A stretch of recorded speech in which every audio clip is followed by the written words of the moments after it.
mentioning stream of only just for events, and I'll focus more on star runs and over the next couple of weeks.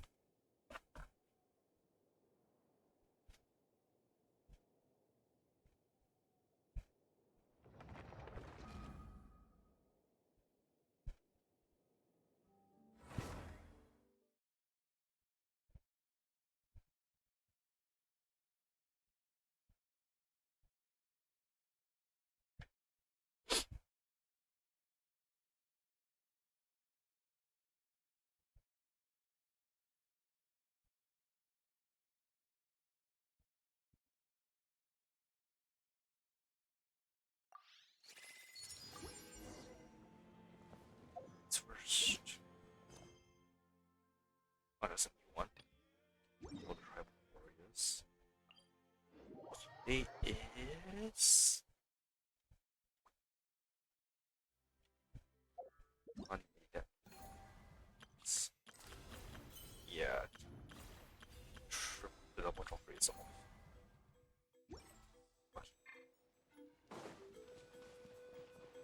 Back to my regular schedule.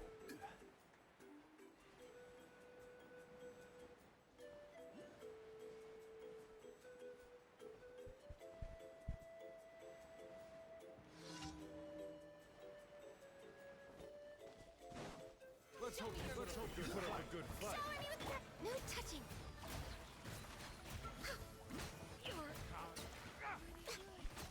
Let's finish this next time.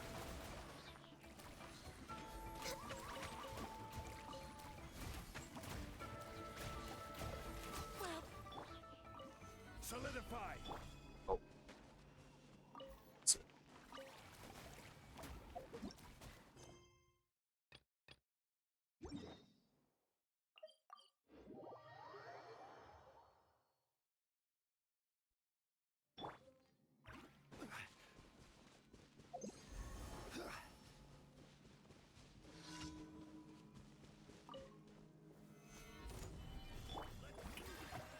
access denied.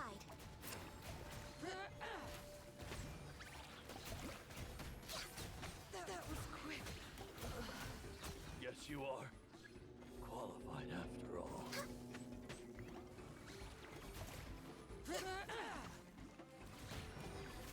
That was quick. That was quick. Stabilize! Yoo-hoo! No touching.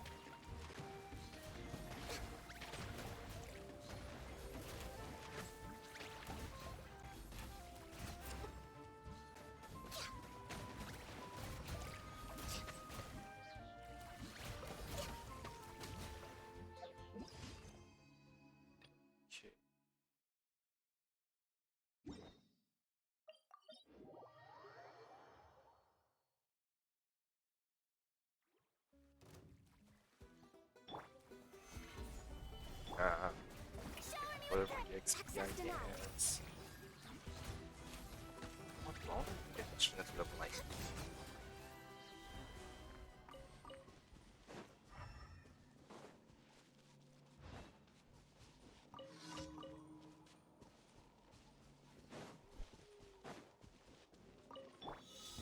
Prepare! Solidify!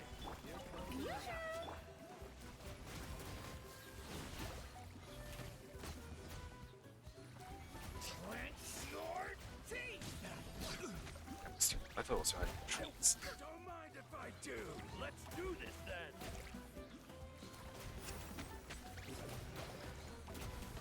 Yeah, I'm good. Yes, you are. Qualified after all. Ooh, Kachina Friendship 6. Do my subs first.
as well. Oh well, I will find out the next patch from because I'm not at an exploration to see its content.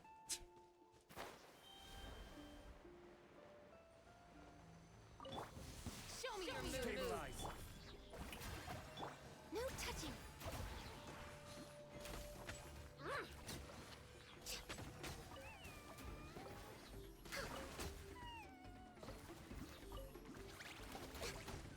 How about this? Let's have some fun, shall we? Solidify.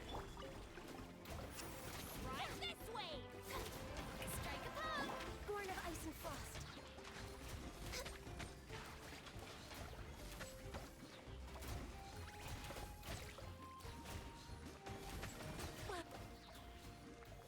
Full speed ahead. Oh, Doors what? over.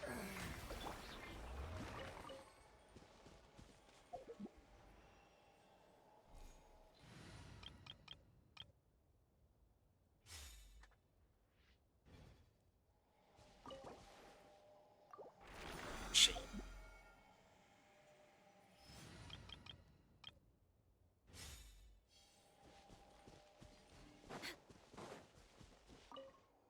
Right here. So many. What did I get so many?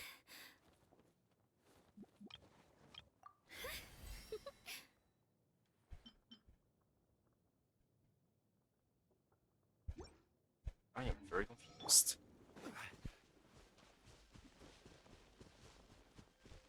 Wait. Right, maybe these max are going to do 3 blossoms. Okay. No. Sumeru. Uh,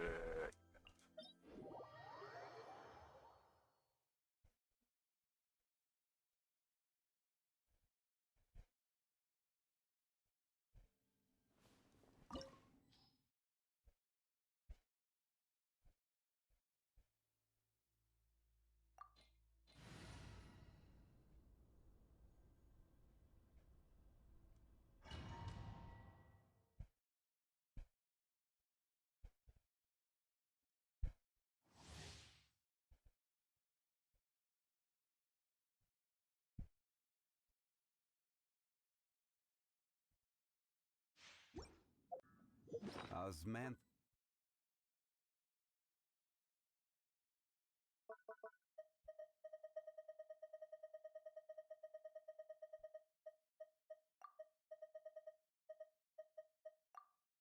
This wine.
is level 90.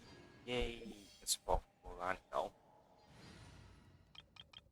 Still gonna leave her in friendship teams though, because yeah, she's only friendship 6. She... Whoa! What a lineup! We'll be on. no. Woo! Whoa!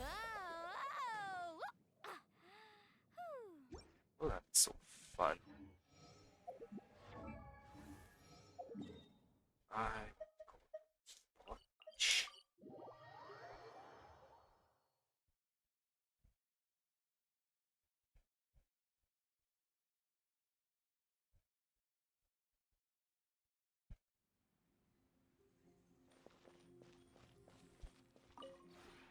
This realm is true.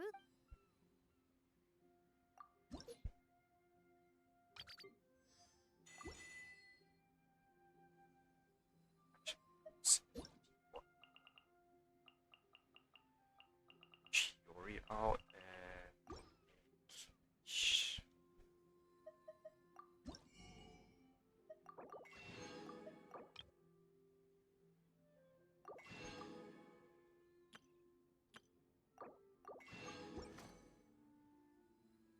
If you ever.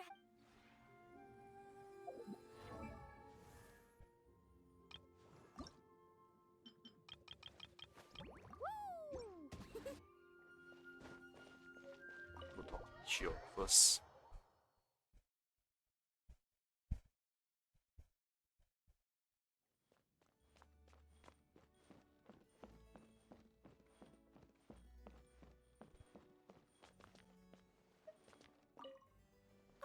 You're here. I sort of assumed that you didn't make it home very often. No, So, I don't. I can't like how are 3 the minutes. travels going? Anything exciting happen Less. lately? Your stories might be just the inspiration I need. How do you like it here? It's pretty good. Pleasant scenery, calm atmosphere. Good place to rest and rejuvenate your body and mind. Sometimes, when I get sick of being in the court of Fontaine, I get a strong urge to head off somewhere else for a while and get a change of scenery. Wait, hang on. I just need to go to the toilet Somewhere real quick. without unruly customers or tabloids spreading lies.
Okay, let's continue. Any places you've already been? Yeah, loads. It was a long journey for me to zoom at a Fontaine after all. The wines and ballads of Mondstadt, the prosperous commercial hub that's Liyue Harbor, the bustling Grand Bazaar and the never-ending desert in Sumeru. I've seen it all. One thing I'd like to do was head to the liveliest spot in town, find a seat, and just sit there people-watching all day. I wanted to get a sense of the local atmosphere, see the clothes people wore, imagine what kind of lives they lived. I sometimes feel like to this day, most of the inspiration for my designs still comes from the things I saw back then on my travels. You, of all people, probably get what I'm talking about. Look at me. Chat about anything for long enough, and I'll always find a way to make it about work. I guess it's a deeply ingrained habit of mine. I'm always on the lookout for inspiration, and every aspect of daily life is a potential source. Anyway, basically, I love traveling. Maybe one day our travel plans will overlap, and we'll bump into each other somewhere out there.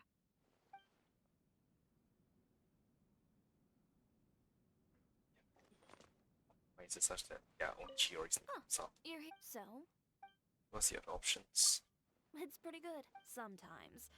When I get sick of being in the court of Fontaine, I get a strong urge to head off somewhere else for a while and get a change of scenery.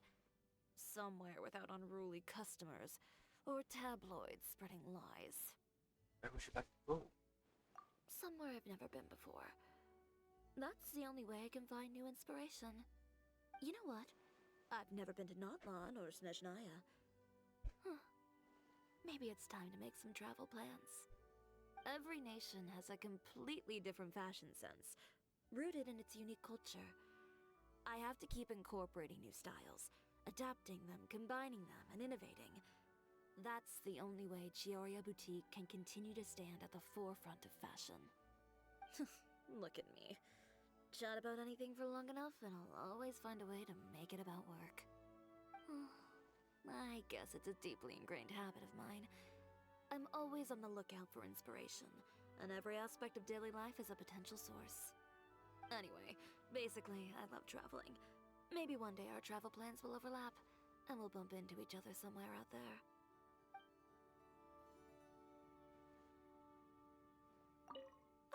You're here. I sort of assumed that you didn't make it home very often. So, how are the travels go? Would you like to have a chat with me? This one is for the books. A lot of people avoid chatting with me whenever they can help it because they don't like what I have to say. The truth is, I just prefer it when people can cut to the chase and be straight with one another. The amount of effort some people put into beating around the bush and being diplomatic, ugh. It'd be so much quicker to just hash it out and be done with it. What about you? What's your preferred communication style? Direct and to the point, like you. Excellent. That'll save us a lot of trouble. I remember one time when I saw a customer hesitating between two different colored outfits. I told her that she should pick the cream-colored one, since it went well with her hair and also accentuated her figure. She turned her nose up at that, and said that the stains would show up more on the cream one than the gray one. So, I said, sure thing. If you're set on the gray one, I can make some adjustments so it'll look more stylish. But she didn't like that idea either, and she started saying that maybe the gray was a bit too dull. We went back and forth like that for a whole afternoon. In the end, she picked a red one. I mean, I do understand where she was coming from. Her concerns were valid, it's just... people like that, they need to learn to prioritize between criteria when they're making a decision. If you want something that goes with your figure, pick the cream. If you want to get away with a few smudges and stains, pick the gray.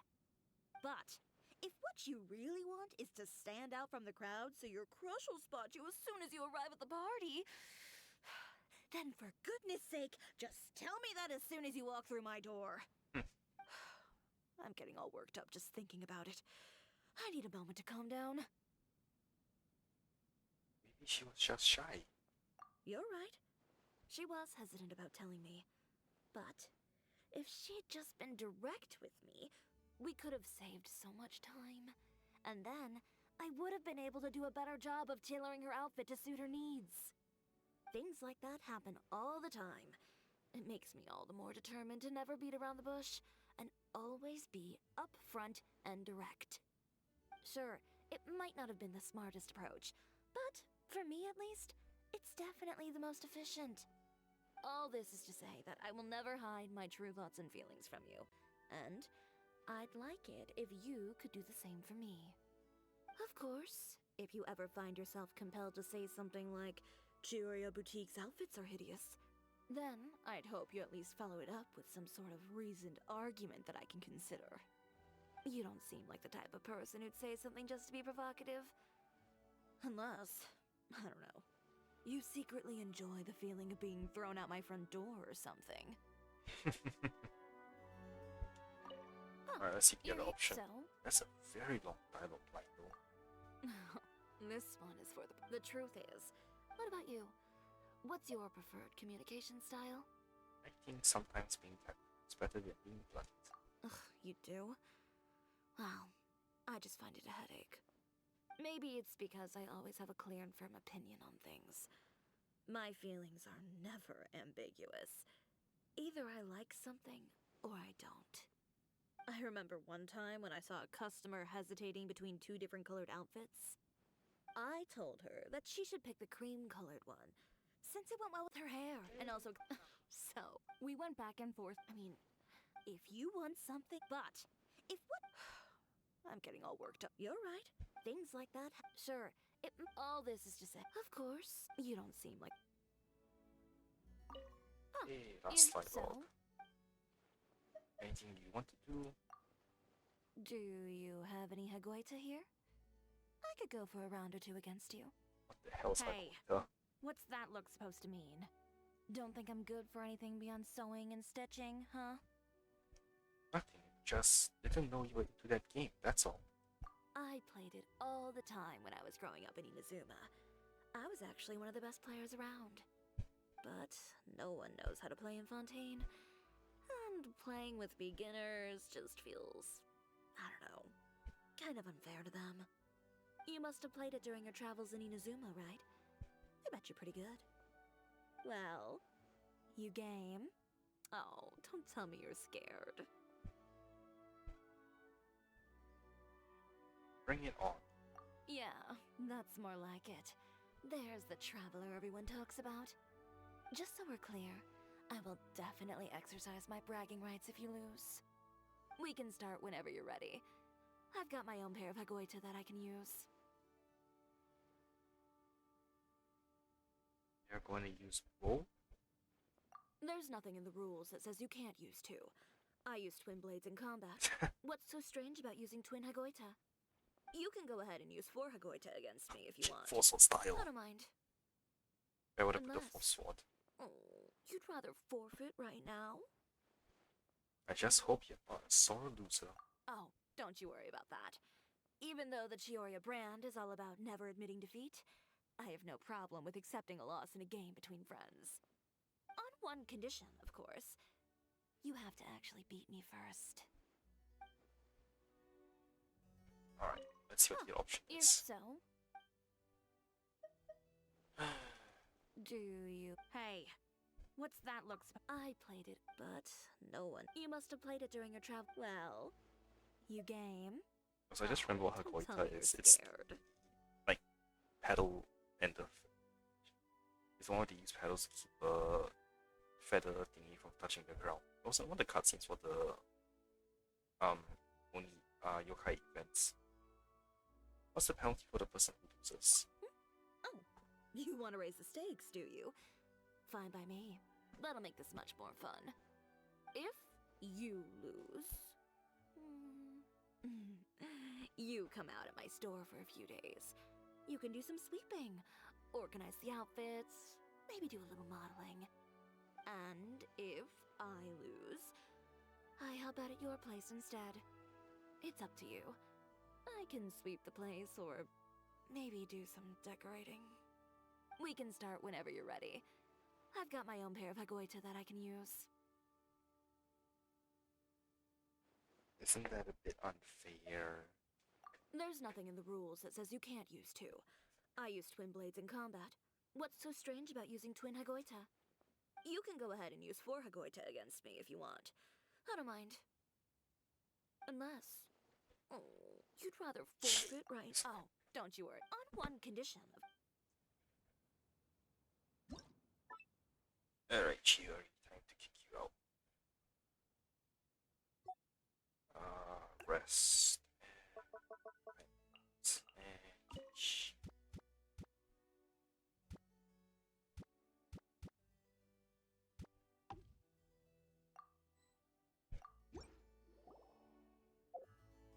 Okay, let's continue on with the science of the canopy.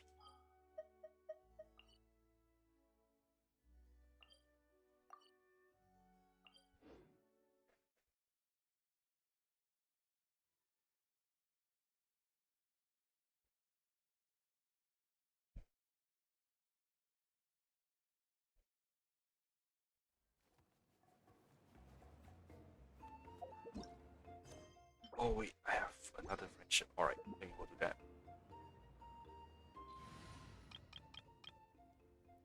I completely forgot I was doing that.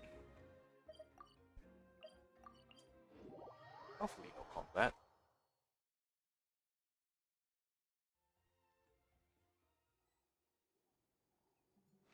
Oh, some combat.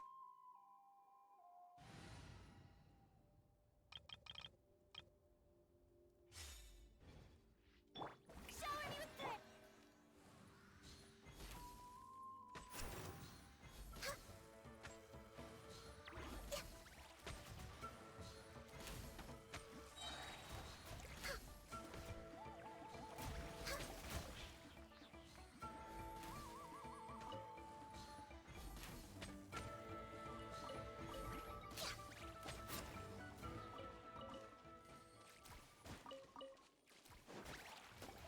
Healthy body, healthy mind.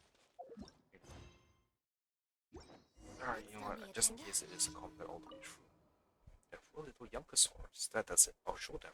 I'll show those scoundrels. You can run your mouths, but you can't hide. What happened? You're a traveler from afar then? Greetings to you. I fear I cannot extend my help. I cannot send any hospitality to you beyond that. Those Russian treasure hoarders were aiming to catch that little Yupanqui again. Fortunately, I wasn't meant to chase them off. But the poor thing's been scared stiff. He won't come any closer no matter how I call out. No matter, I found their hideout. I'm going to teach them a lesson. And once I do, I'll have them lashed with 3 and lashed with 1 too. Also, I'll have to find something tasty to comfort that poor little frightened Yupanqui.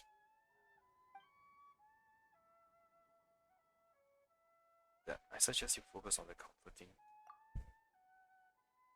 You speak sense. The poor child has been terrified enough. Alright, let's go calm him down first.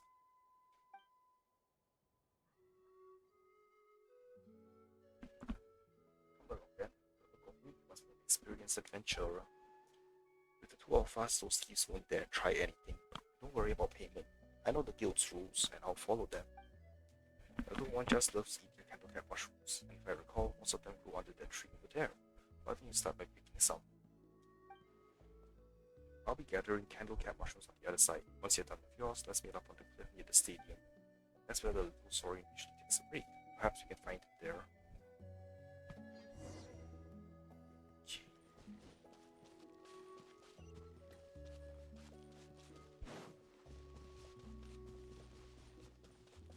Where are the candlecat mushrooms I want me to collect? We're way behind Over schedule. there? Okay, maybe not. It says 2 fresh candlecat mushrooms.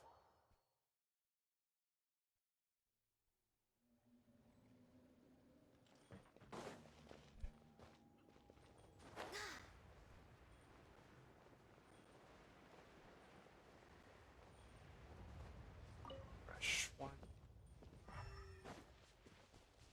Fresh 2. Fresh 2. It. What?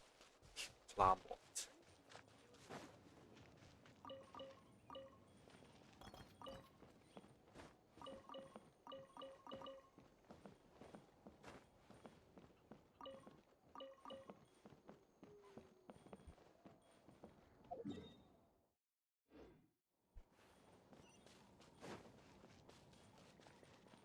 There's probably not going to be any bad hopefully, so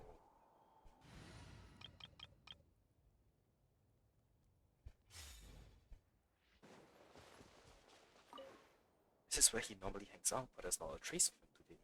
He must have hidden after that scare. Should we go searching for him? Nah, let's leave him in peace for a while. We'll just leave the mushrooms here. You've got experience, I see. Taking care of that kid? Definitely. I've been looking after him for a while now, so I know he's a sensitive soul. Even the sight of strangers might spook him. Only after I fed him for a long time was he willing to approach me. But I doubt he'll be coming out anytime soon. Now that those villains have made mess of everything, we need to leave him alone for a while. Thanks for coming along. It's a reward.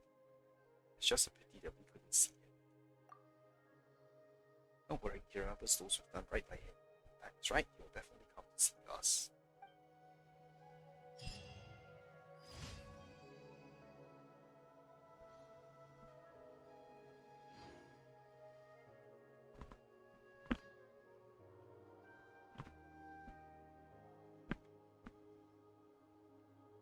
Okay.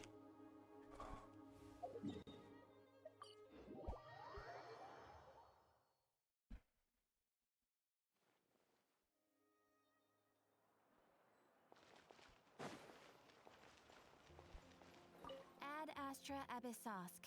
What? Thank you for completing today's commissions. Here is your reward.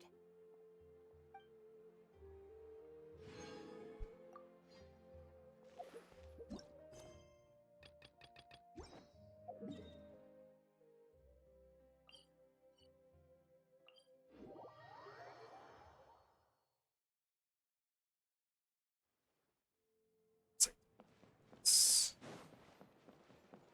job. It's like hell on Star Rail.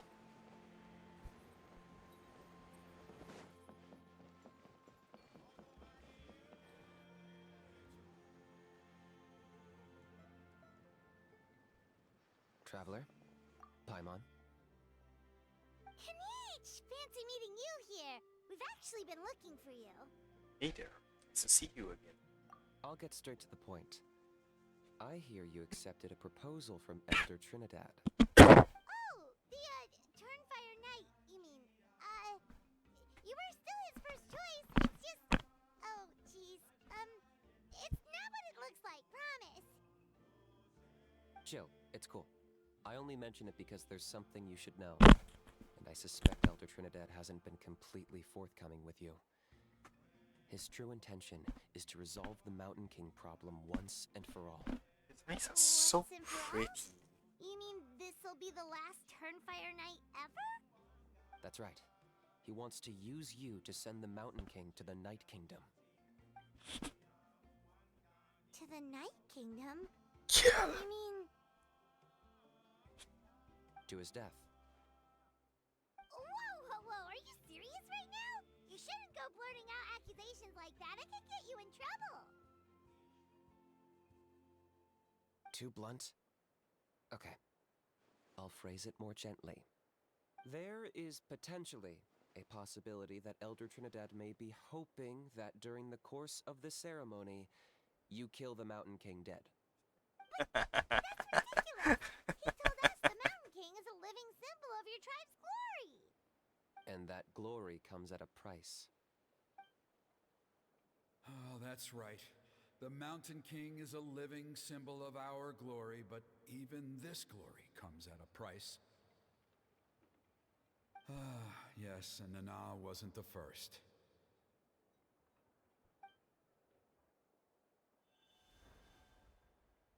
Is it because of his companion Nana? Mm-hmm. She likely won't be the last to lose her life either. Still, is killing the Mountain King really the only way? It seems so extreme. How does he plan to kill him? The Mountain King is a unique case when it comes to abyssal contamination. It's eaten away at him for so long that it has consumed him entirely, and the damage is irreversible. That evil power has both driven him insane and kept him alive over the centuries. So, to look at it one way, once it's completely purged from his body, the Mountain King will finally be able to rest in peace. In past ceremonies, we've only purged around half of the abyssal power. This was to strike a balance, to keep him alive, but also keep him asleep. Trinidad didn't say anything about how much power he wanted us to purge, but he did say there were some more details to go over before the ceremony. Then it sounds like you'll know for sure soon enough. If he really asks us to kill the Mountain King, what should we do?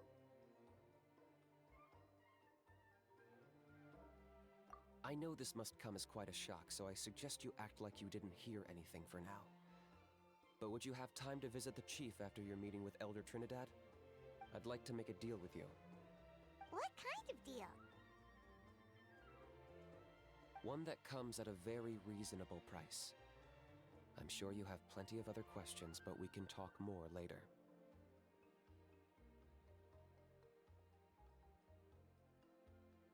Good.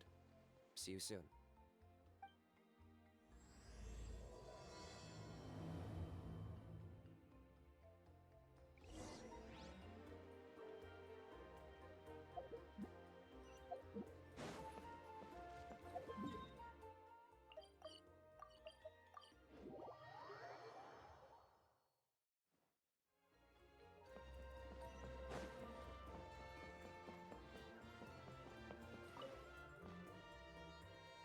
Ah, mighty Outlanders, you have returned. Did you have a good rest? It was, pretty good, yeah. Glad to hear it.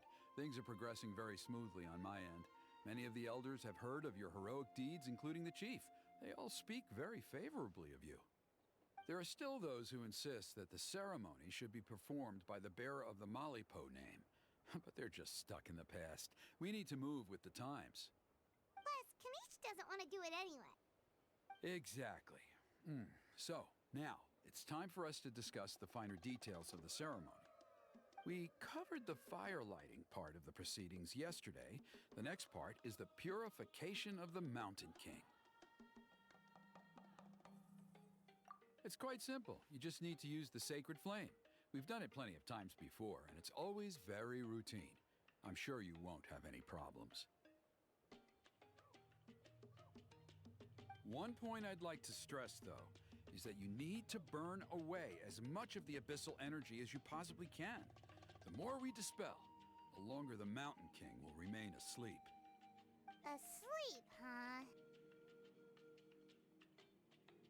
Precisely.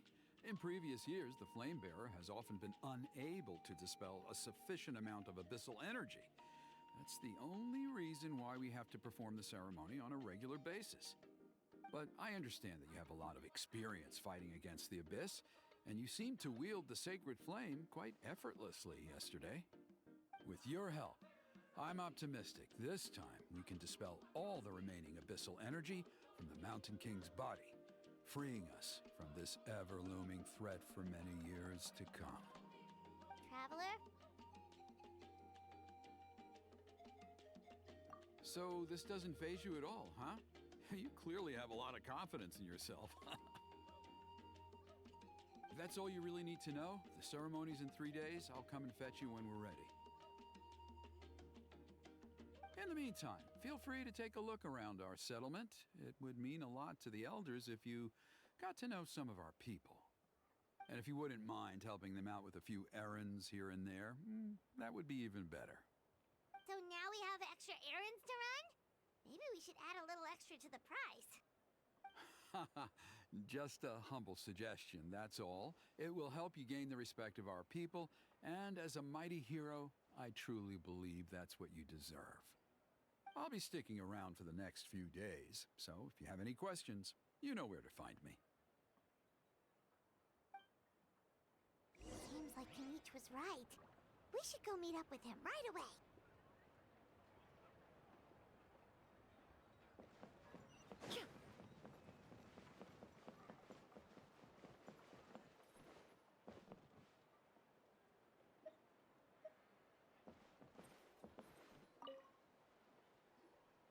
Huh, you're here. Kanich, Elder Trinidad said that... I can tell. It's written on your faces. Is that the traveler in Paimon? Forgive me for not being there to welcome you on your arrival. That should have been my duty as chief. Hello, Chief Waina. I only heard the news from Trinidad yesterday, so I asked Kanich to invite you over for a quick chat. I believe Kanich has already filled you in, so I'll get straight to the point. Firstly, I fully endorse your appointment as flame bearers for the upcoming Turnfire night. However, I would like to request that you take steps to ensure the Mountain King's safety. Every child of our tribe grows up hearing the tales of our heroes, from Yupanqui the Firebringer to Burkina and the Mountain King who fought against the Abyss. This is our history and our heritage, the source of our pride and the center of our faith. To kill the Mountain King would be to destroy our spirit. I would never be able to face our ancestors in the Night Kingdom. Nana's death was a great tragedy, and I do not blame Trinidad for the actions he has taken. Nevertheless, I cannot allow any harm to come to the Mountain King. The very roots of our identity are at stake. My honored guests, please give this matter your serious consideration.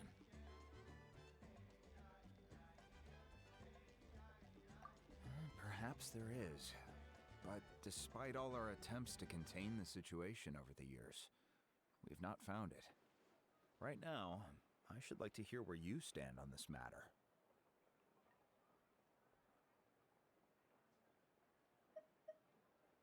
I understand. There are still 3 days left before the ceremony. I hope they will bring you clarity. So, Kanich, earlier you were saying that... Let's walk and talk. I'll show you around the tribe. That works too. Paimon needs to get some air after this.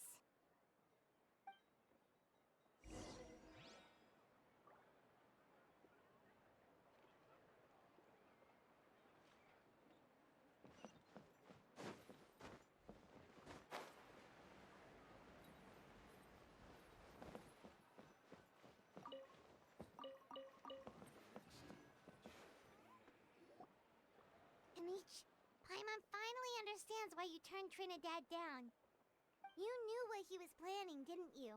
That's why you didn't want to be the Flamebearer this time, because it's a double-edged sword. The whole Mora thing was just a sneaky excuse. Double-edged sword is right. But my response wasn't merely an excuse. To solve this exceptional problem, an exceptional price must be paid. I'm working on it. Really? Well, come on then, let's hear it! In a moment. Didn't you have a question you were about to ask me? Oh, yeah. What was it again? Oh, right! We need to talk about How. He's completely unhinged. I agree that he has a problem. He needs disciplining, so I hired him a teacher. You got him a teacher?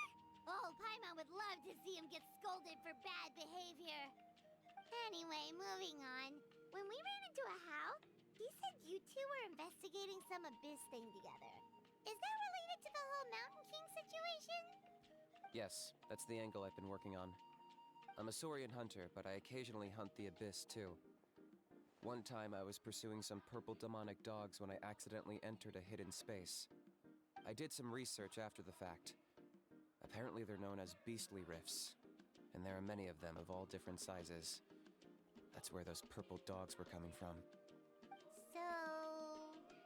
So, if we can locate one of these beastly rifts, clear the monsters out, and move the Mountain King inside, he'd be able to continue living, but without posing a threat to the tribe. Whoa, that sounds kinda crazy. Would it really work? It's not without its risks, of course. There's a lot of unknowns in the equation. For instance, for all we know, a prolonged period inside the rift could make the Mountain King's condition worse. Still, we desperately need something like this, even just as a temporary measure. You've seen the conflict the issue is causing in our tribe for yourselves, and believe me, it's been a long time coming. The chief is adamant about keeping the Mountain King alive, whatever happens.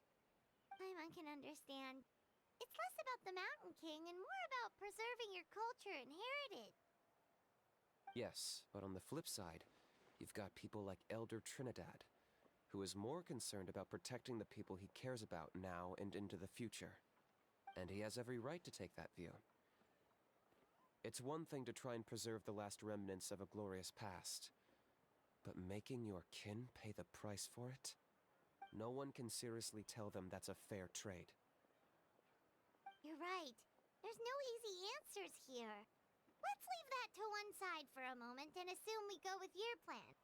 How do you actually intend to find one of these beastly rifts? Because at least in our experience, the dogs open the rifts when they want to attack us, not the other way around. I think I know a way.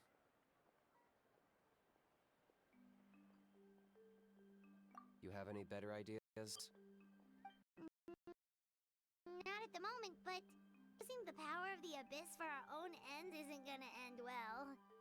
After all, the Abyss is what turned the Mountain King into a monster in the first place. People are gonna think you've lost your marbles.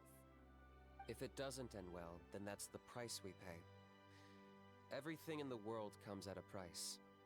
Even when Yupanqui, the Firebringer, stole the Turnfire, it cost him dearly. The Mountain King's erratic outbursts have brought tensions within the tribe to a boiling point. Unless this gets resolved quickly, everyone will be stuck in a stalemate. Alright, so what's this deal you wanted to make with us? We're hardly experts on exploiting abyssal power. All I need you to do is keep people away from me. I'm getting harassed on a daily basis by people trying to convince me to be the Flame Bearer. I can't afford to waste all my energy dealing with them. If you help me out, there'll be a gift for you in return. Ooh, what kind of gift? Something well worth your while, I'd say.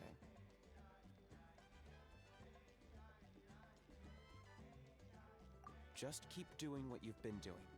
Integrate yourself with the tribespeople, so everyone comes to terms with the fact that we have a new Flame Bearer. That way, I won't have an endless stream of people coming to beg me to join the ceremony, and I can focus on finding a way to summon the beastly rift. Then, when the day of the ceremony comes, we'll move the Mountain King into his new home. Still sounds pretty crazy. Even for a daredevil like you, that's dangerous. And even if it works, what if neither Chief Wyna nor Elder Trinidad are happy with it? Have you thought about what you'd do then? At least the two of them would finally be on the same side of the issue, leaving only me on the opposing side. The tribe needs leaders like them far more than a Saurian hunter for hire like me.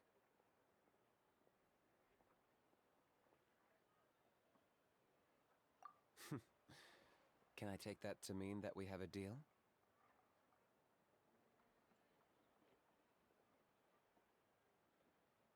For sure. And who knows, maybe we'll come up with an even better solution to all of this in the next couple of days. Great. Well, for the next couple of days, please spend some time among the tribe and lend a hand wherever you can. I'm sure everyone will be swept off their feet when they meet our new Flame Bearer.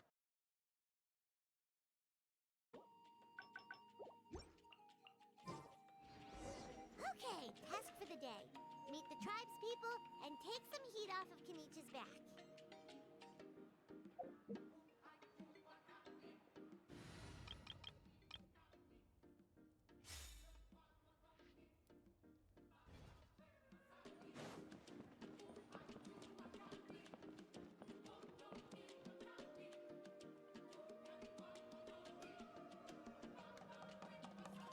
Pony, how can you call the Mountain King a monster?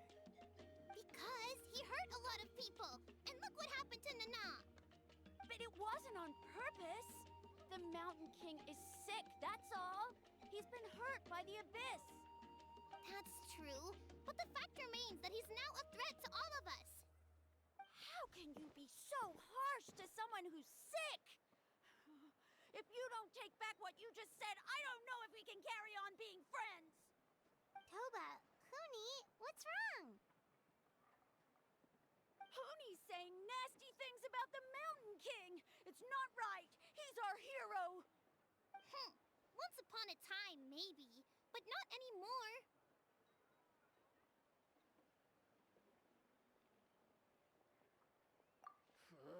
Yesterday, maybe, but not anymore. Toba? Fine. I guess my dad is right. Things change, and you just have to accept it and move forward. As of today, our friendship is over. There's no going back. Oh, come on, cut it out, you two. We have some great news to tell you. The Traveler is gonna be the Flame Bearer for the next Turnfire night. She's gonna do a beautiful ceremony and cure the Mountain King's illness for good. What? Really?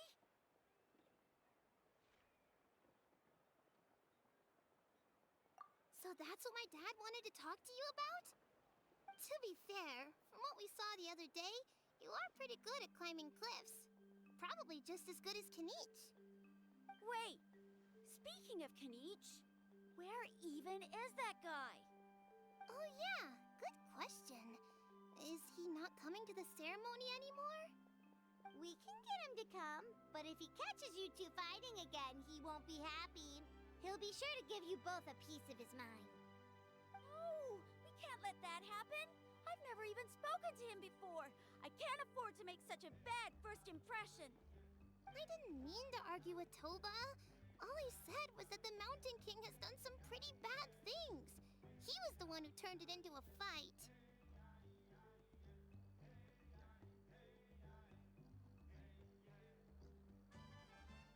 Yeah, if you weren't friends, there's no way Toba would have come to look for the baby Saurians with you. All right. Well, because it's the Traveler and Paimon and Kanich, I'm sorry, Toba. I'm sorry for all the mean things I said about the Mountain King. Dad just really misses Nana, and I was really upset that she's gone, too. Huh? Oh. I shouldn't have spoken to you the way I did either. It wasn't very nice of me. For the Traveler and Paimon, Kanich, and for Nana. I'm sorry too, Huni.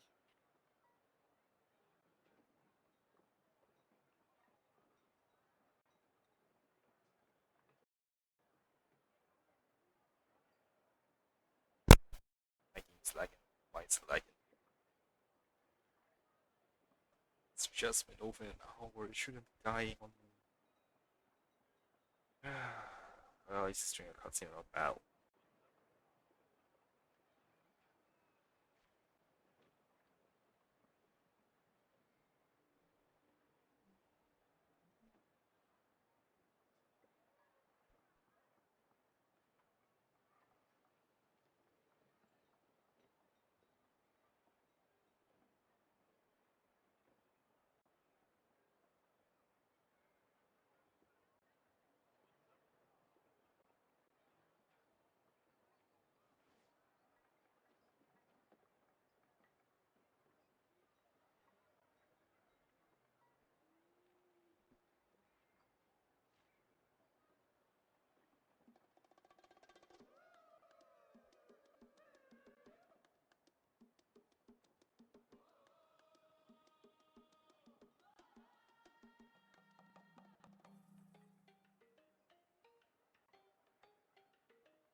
It doesn't start up again in like a minute. I'm just going to force reset the game.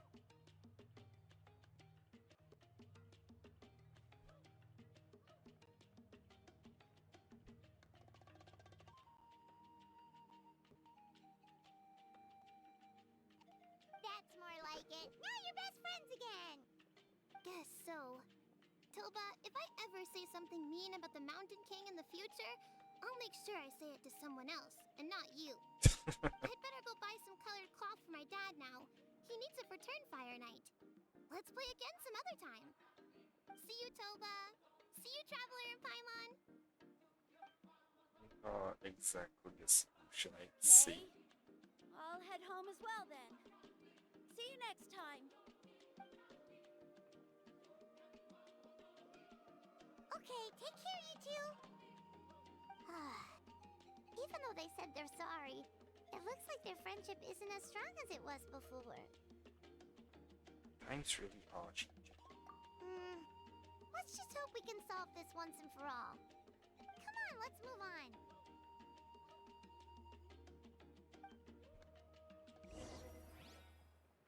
Continue walking around the tribe.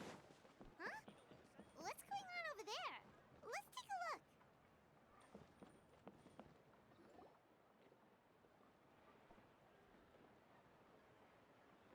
Hey there! What's happening here? A rehearsal for the Turnfire Night dance. Ooh, there's a dance involved? Paimon wants to You don't know it? Ah, I guess you're not from these parts, huh? It's rare to see a new face around the tribe these days. I thought everyone would be keeping away. Why do you say that? Because of the Turnfire night, of course. The Mountain King could wake up at any time. That's why we're holding an emergency ceremony.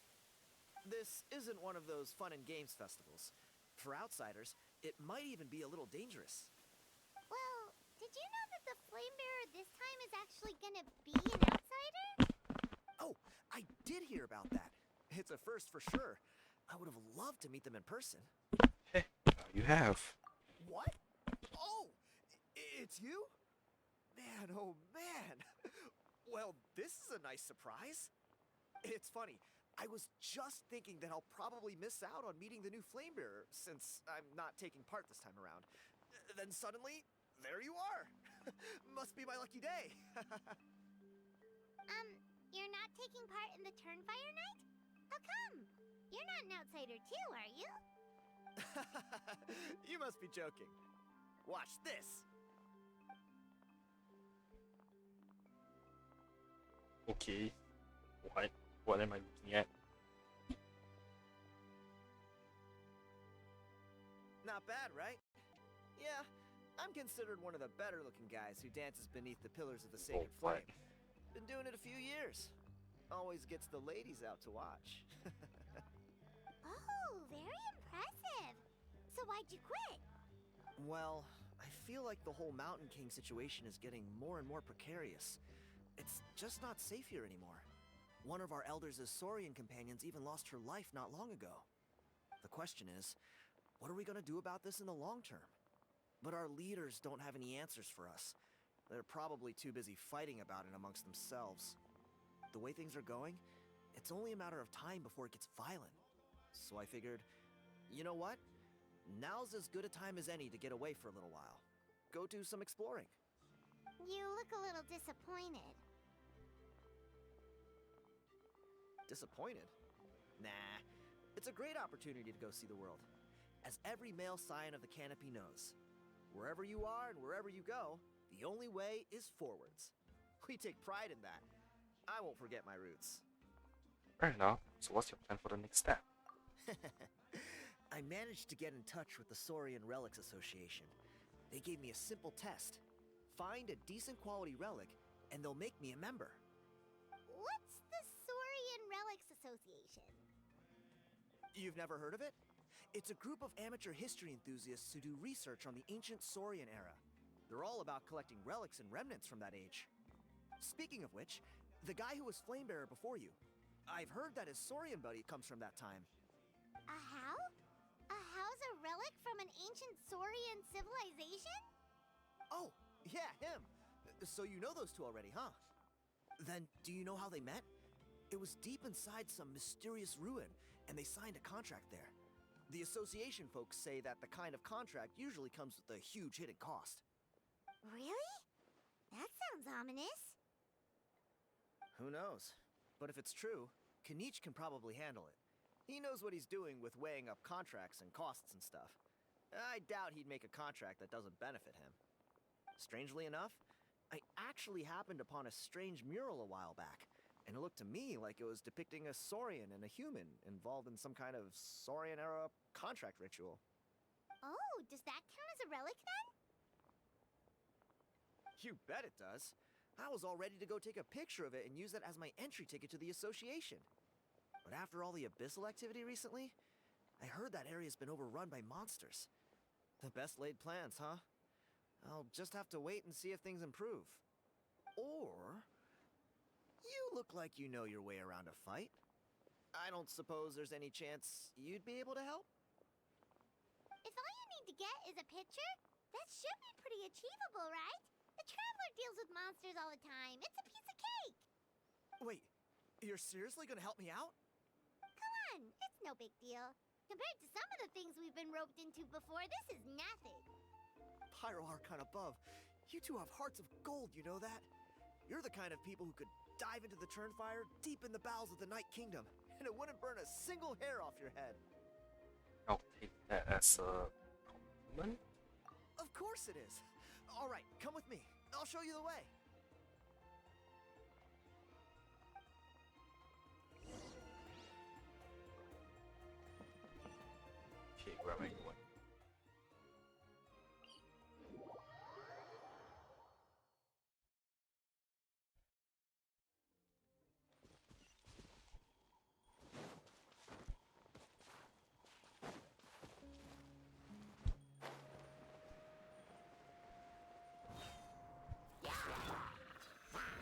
Solidify! Yoo-hoo! Born of ice and frost.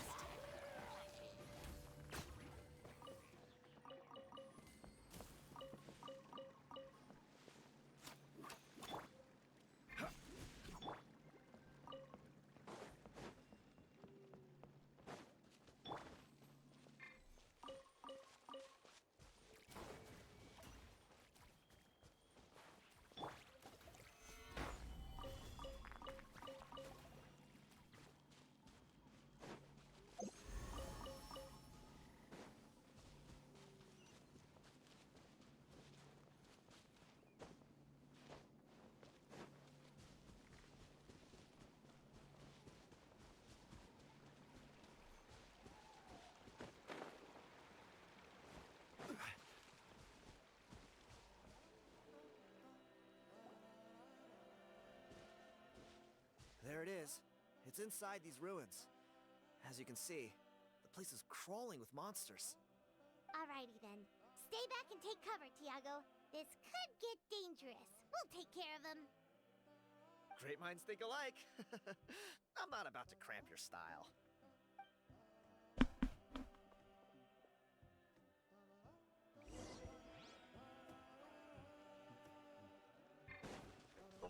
Monsters. Gather! That's really else. Shower me with the... No touching.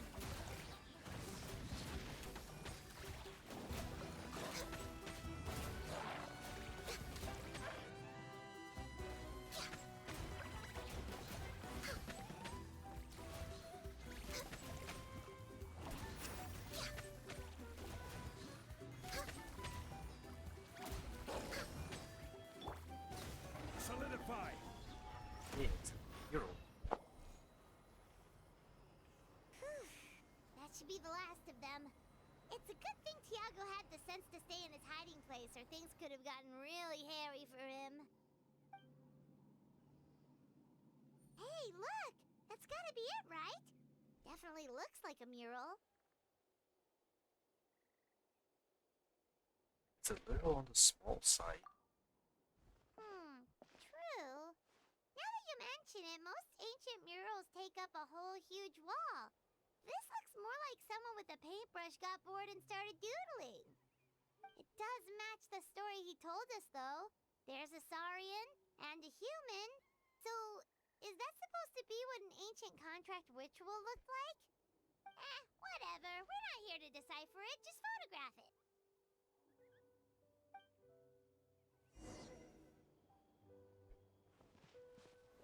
Oh, on my camera. That's a wrap. Let's take it back to Tiago.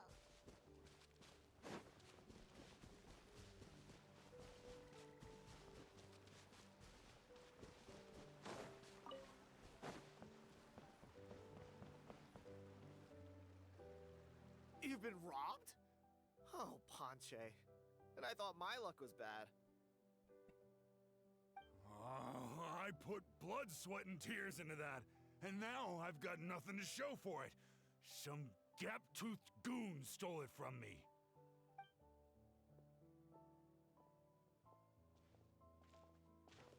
Tiago, is this the picture you were looking for?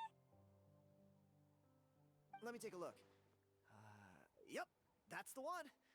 Pyro Archon above, you two are superhumans. Hey, Ponche, come and say hi to these guys. They're gonna be the new flame bearers, and they're tough as nails. Wait, are you the Traveler and Paimon? Huh? You already know each other? I don't think so. My nephew Toba's been telling everyone about you. He says you're crazy strong, super friendly, that you helped him out, and that you're gonna be our flame bearers this Turnfire night. Oh, so you're Toba's uncle. Great to meet you, sir.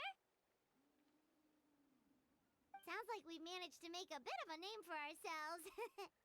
Toba's not wrong, my friend. These two are honestly some of the nicest, most genuine people I've ever met. Everyone speaks incredibly highly of them. Seriously, if you're comfortable telling them about what happened, I guarantee you they'll sort it out in no time. Really? All I want is to get the fruits of my labor back. Allow me to explain. Yupanqui is a well-known scholar within our tribe, author of the widely acclaimed book Yupanqui's Turnfire. Unfortunately, the book was stolen by a treasure hoarder a few hours ago. I spent years of my life researching that book. I visited every last ruin, interviewed every descendant of every hero in our history. On the word Malipo alone, I covered at least 5 different interpretations of the meaning based on accounts from different villages. It was an unparalleled masterpiece. And now it's all gone.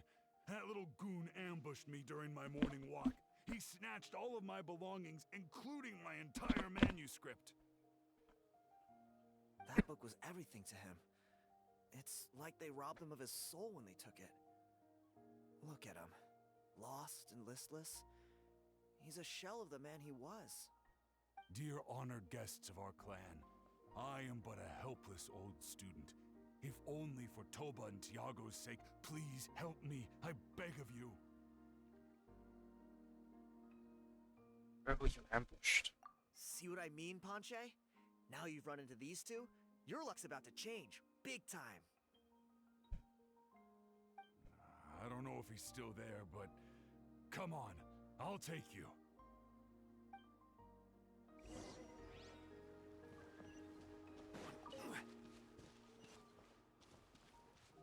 400 meters away a few hours ago. That's pretty damn far.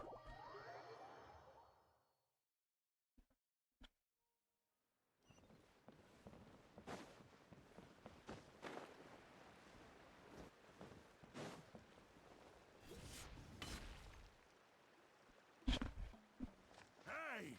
You thieving rat! Give me my things back! What do you want now, you old bum? God, you're a waste of space. Hands. Prepare to get shoved butt first into a tree hollow. I dare you to try. Oh, what's this? Brought a little bodyguard with you, huh? All right, let's see what you've got. Watch this! Eat dirt, suckers! Wow.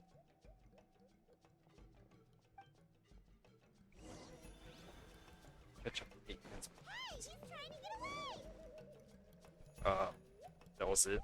Stop, please! By all the warriors, heroes, gods, and kings, I can't run any longer. That was Please, I don't have your stuff anymore. Have mercy. Oh, yeah? Well, where is it then?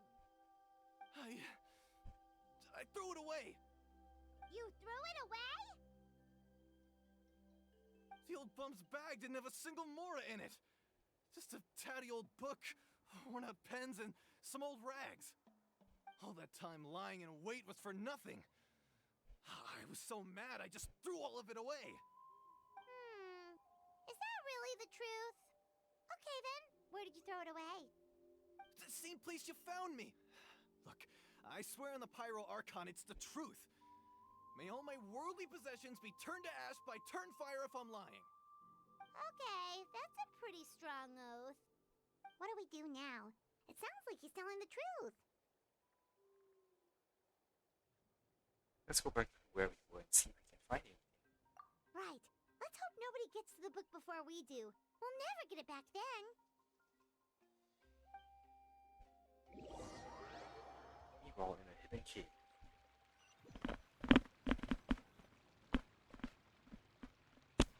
Although the Turnfire is a heroic symbol in Huitzatlan, it always comes with the more ominous implication of eventual tragedy. This holds true for all bearers of this ancient name in recorded history. Each one of them died of non-natural causes, as if the specter of the Turnfire was always lurking in the background. This appears to suggest the existence of some higher power that is always watching the name-bearer, examining their actions, and eventually demanding payment in return. None can escape this payment, unless, perhaps, they could honestly swear by Turnfire to never make a single mistake in their entire life. Yupanqui's Turnfire. What an incredible work on ancient name philology. I can't believe it was just lying there for me to take. Let me see. The author is Ponche. Nice. A gentleman and a scholar. Silence, book muncher. The great Kahula will suffer your droning voice no longer. Do you truly find no joy at all in perusing such rich historical records? Joy? What joy is there in this pointless drivel?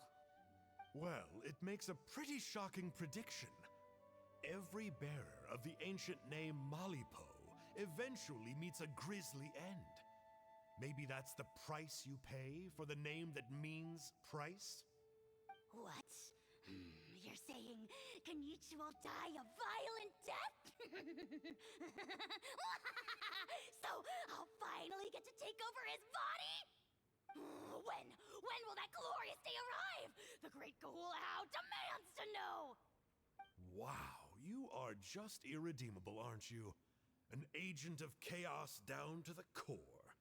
You make us Abyss Order folks look like saints in comparison. Silence, maggot! To presume that anyone compares your kind with the great Kahula is sheer vanity. And if that day ever comes, oh, your doom will soon follow. You don't need to lecture me about Doomsday. Here's what I know, based on countless historical texts. All civilizations will be reduced to rubble by the passage of time. From ancient kingdoms to heavenly thrones to worlds beyond, there are no exceptions. But from the ruins of every civilization, the dust will rise and never settle, thus transcending the confines of time.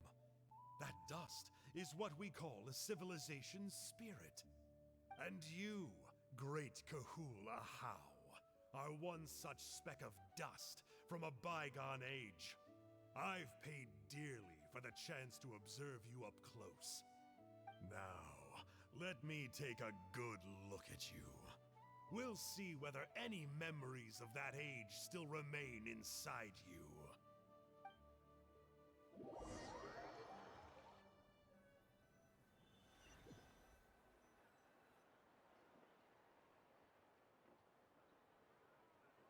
We're so sorry, Mr. Ponche, but we couldn't find your manuscript anywhere. Does that mean all of my hard work was for nothing? You gotta stay positive, Ponche. You might have lost the book, but the brains behind it are still intact. Surely you remember the main points at least? The whole reason I worked so hard to get it finished before the Turnfire night is because I hoped that maybe it might help us find a way through these trying times. But now...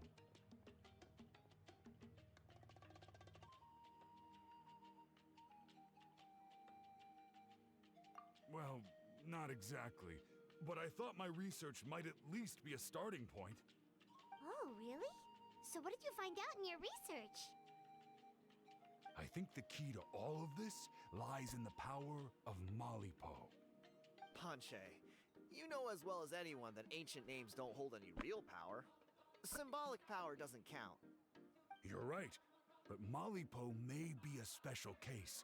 Given that it first arose in the era of the first Pyro Archon, it might contain remnants of Shibalanke's power. Yeah, I remember that story. My grandpa told it to me when I was a little kid. Maybe you're the special case. Most kids stop believing in that stuff by your age. I'm not talking about childhood superstitions here. There is evidence. Like what? Like the fact that the Mountain King is still alive. Everyone attributes that to the power of the Abyss. But there's more to it than that. The key factor is that Burkina summoned the power of Malipo at the cost of his own life. If you don't believe me, then answer me this. How many other creatures can you think of who lived longer, not shorter, after being contaminated by the Abyss? Traveler, different situation but similar idea. Doesn't this remind you of the hilly... Shh. So, I came to the conclusion that Malipo must refer to some mysterious ritual involving a tit-for-tat exchange. It began with the first Pyro Archon, fell with the Grand Alliance, then was buried in the Night Kingdom, and now it awaits the call of its new bearer. Hey. Sorry to interrupt, Panche, but you seem to be getting a little overexcited. I'm sorry. I was originally planning on presenting my findings to Kanich. I'd hoped he would be attending the upcoming ceremony. Sounds to me like you dreamed up one fanciful theory to support another. Kanich, what are you doing here? I more or less finished what I was doing, so I came to have a quick catch-up. Now a good time? Kanich! I'm onto something. I haven't worked out all the details, but you have to attend the Turnfire night. So Mr. Panche here has done a lot of research on the history of the Turnfire, and thinks he might have found a way for you to solve the problem. I'll be there, Panche. Let's go.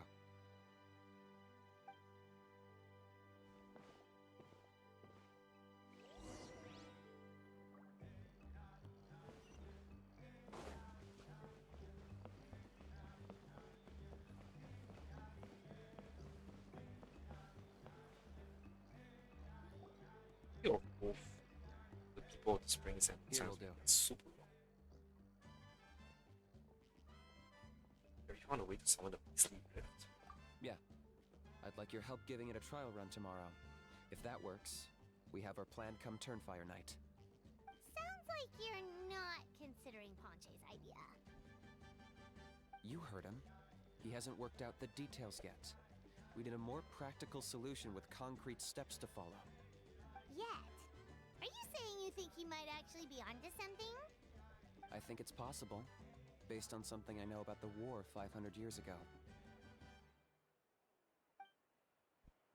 Burkina didn't fall to the abyss. He was killed by the Mountain King in an episode of madness. In his final moments, Burkina made the fateful decision to not fight back, and instead pass his blood and power on to the Mountain King.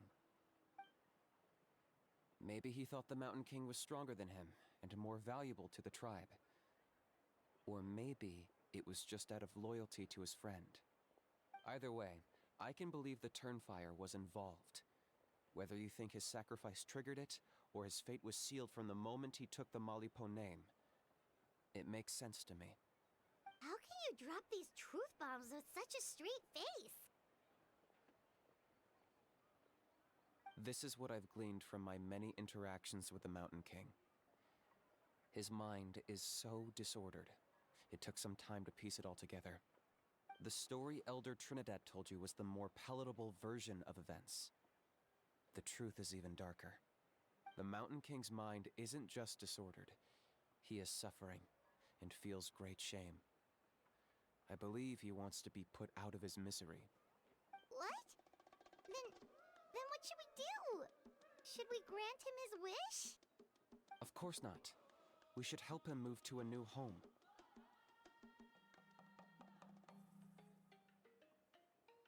It's the only practical solution. The Mountain King is a hero to my tribe. An object of worship, even. Ending his life would be like desecrating a statue. Still, he's been the cause of multiple disasters, and we can't afford to have any more. Ugh. Practical solutions hurt Paimon's brain. Can we follow our hearts next time? Then let's break for the day. I've already found a suitable venue for tomorrow.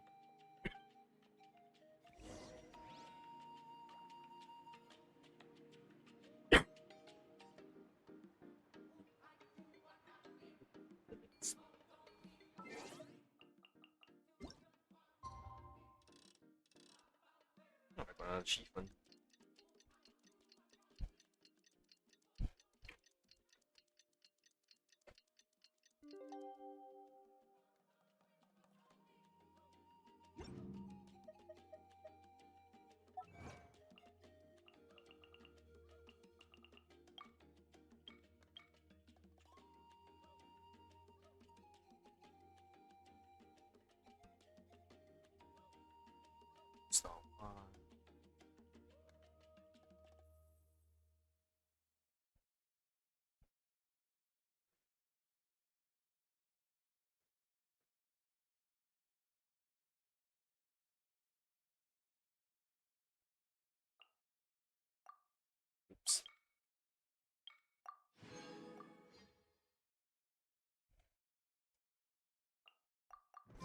Osmanthus wine tastes the same as I remember.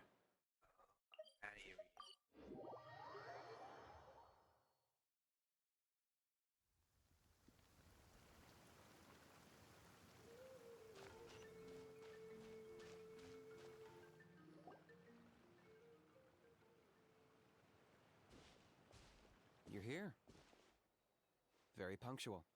Oh, so the gruesome twosome come crawling back. Here to make amends after the gross irreverence you displayed last time? Very well. The almighty Dragon Lord Kahula shall grant you the audience that you seek. Now pucker up and kiss our feet. Kanich, didn't you say you found him a teacher? He's just as out of control as ever! Hey! No one gets to discipline the almighty Dragon Lord Kahula! No one! No, this behavior. Maybe because I've never had a gentle-natured companion like Paimon to compare against. Is that a compliment? Yeah, I see what I'm missing out on now. And it's a lot. Kanich! We could drown this measly flying ant in one droplet of spit! How dare you compare her to the almighty Dragon Lord Kahula! Oh, just wait till I possess your dead body! I will commit heinous atrocities! Tear down your legacy! Destroy your reputation! Wreak havoc on your...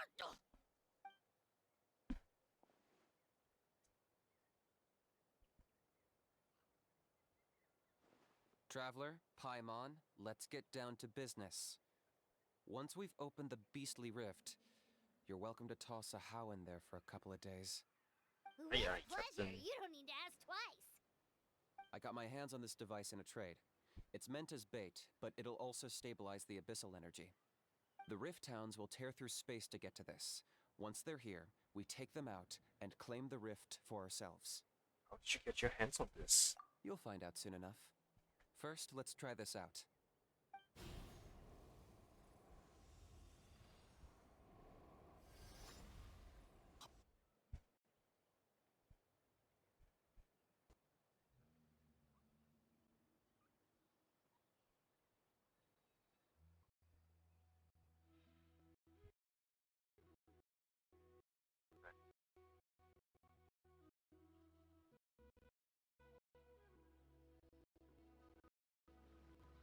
They'll tear you to pieces given half the chance, so be careful. Shit is like buffering.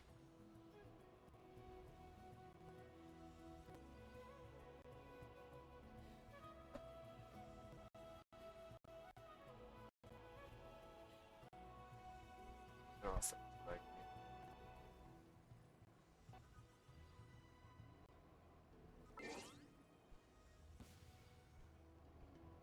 No, come on, I feel like I'm so close to the end as well.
Angel.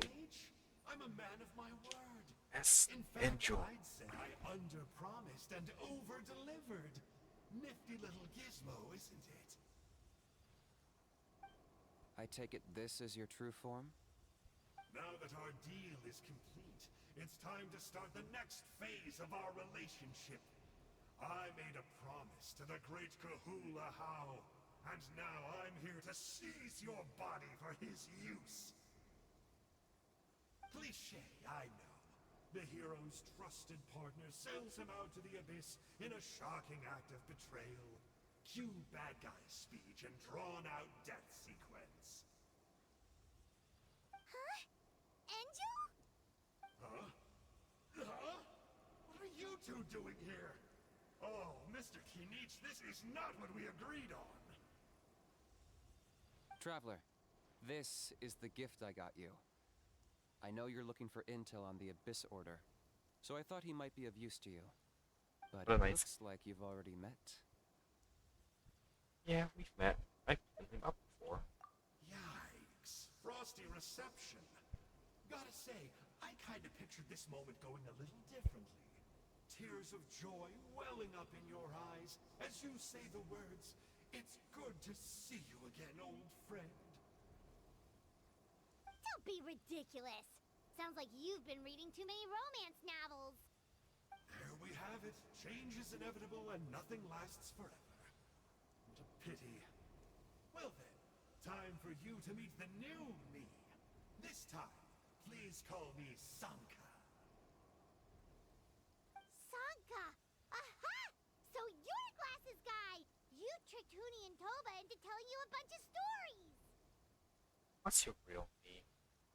What does it matter? A name is a superficial label.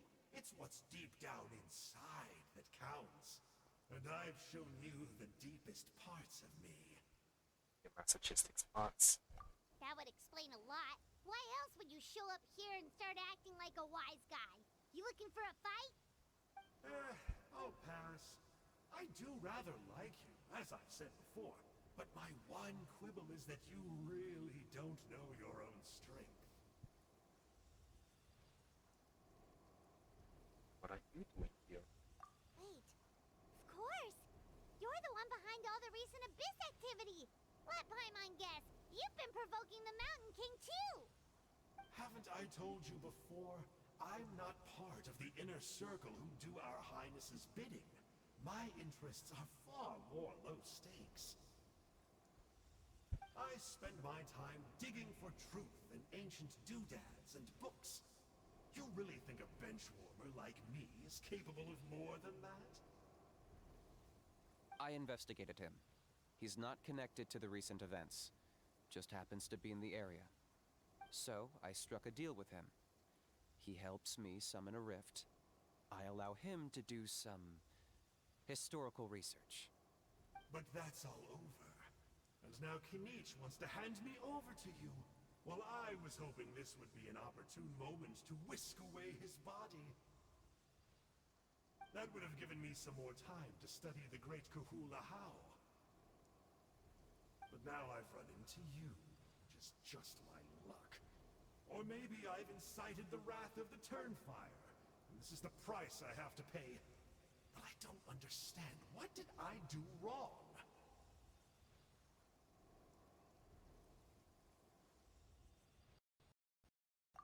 Wait, does that count?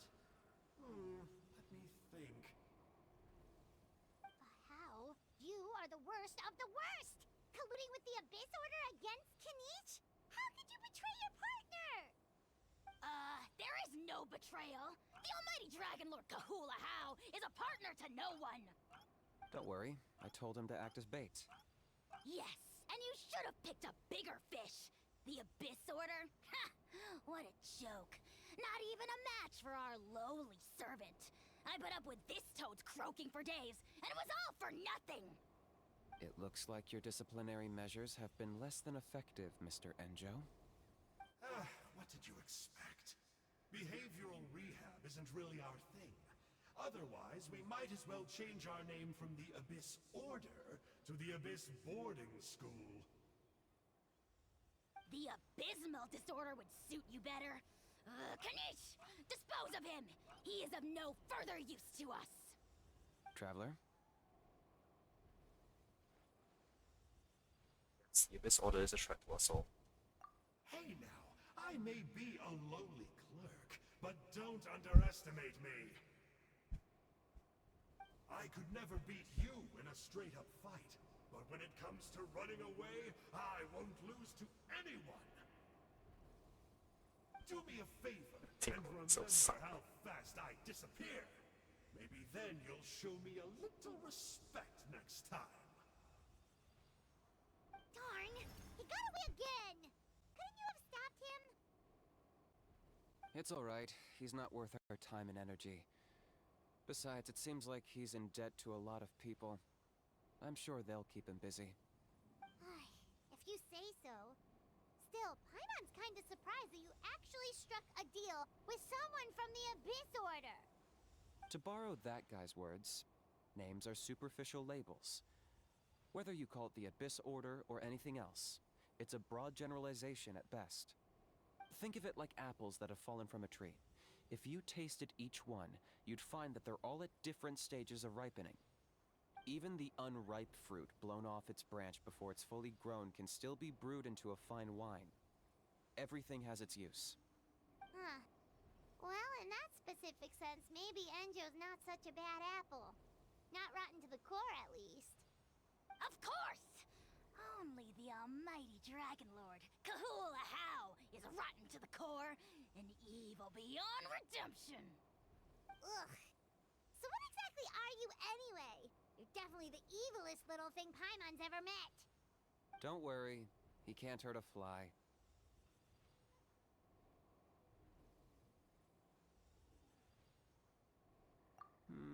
You could say that. Paimon heard that those kinds of contracts might come with a terrible cost attached. Is that true? Such as a How watching me like a ravenous vulture? Vulture? Vulture! We are the Dragon Supreme! Sovereign ruler of the Nation of Flame! Let's pick this up another time. It's getting kinda late. You should go back and get some rest. Big day ahead. Tomorrow's Turnfire night. Time to light the sacred flame and burn away the filth for a legendary 500-year-old warrior. Oh yeah. Hearing you lay it out like that is making Paimon a little nervous. For all the work we've put in, it all comes down to tomorrow night. We have to make sure we solve this problem once and for all. Then it can't hurt to say this one more time. Good luck to us both.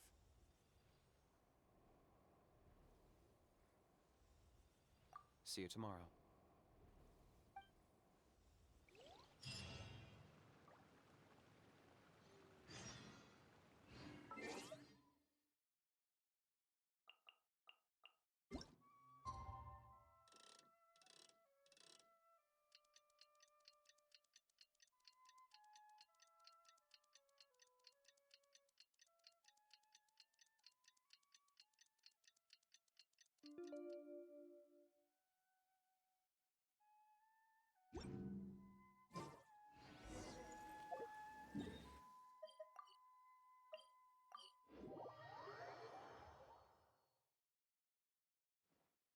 Oh, the sun's out. When did that happen?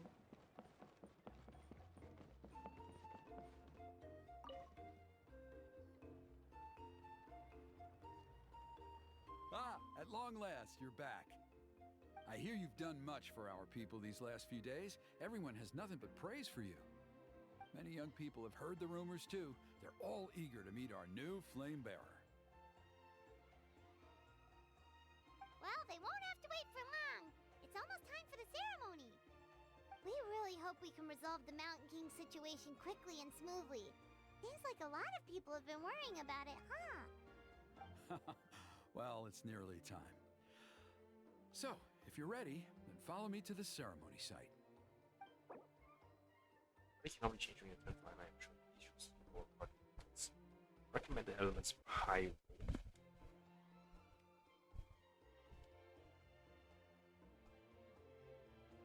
And why did my controller disconnect?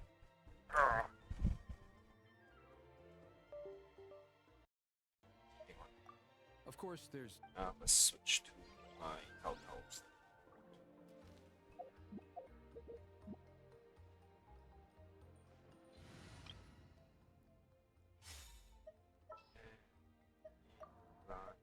Woohoo! Let's go! Are you ready? Yeah, that's enough. Off we go!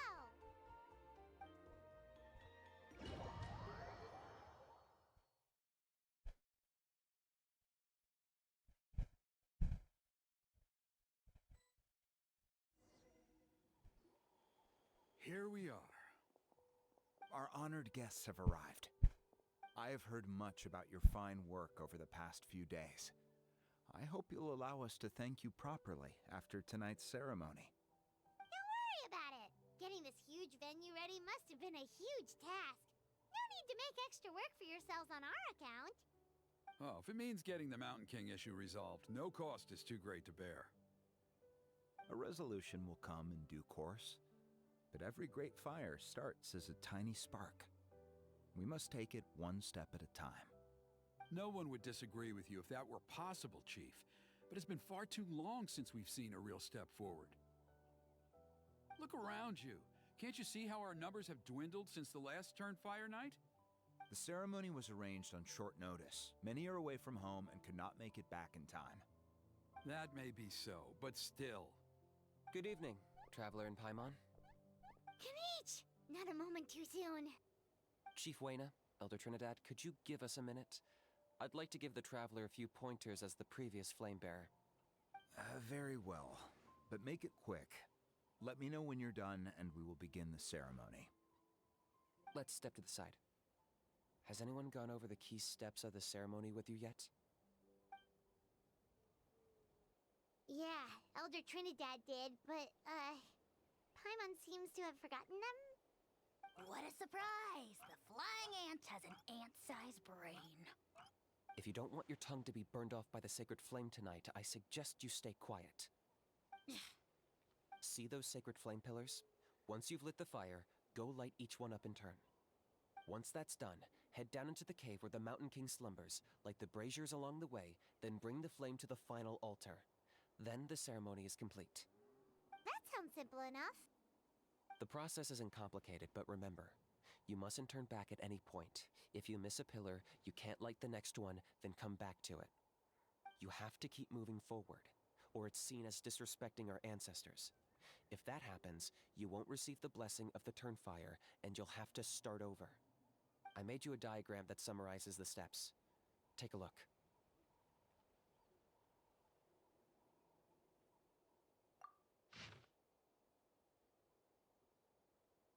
It's a science of the Canopy's totem. So that's our part. What about you? I'll be with you the whole way, and once you've lit the altar, I'll start summoning the rift. You can leave that side of things to me. Just focus on your part. Okay. We'll try to remember all that and get it right the first time. Oh, then, shall we begin? Ready when you are. But I think I saw Huni and the others just now. Maybe you should say hi before you start. Might make you less nervous. Just tell the chief when you're ready.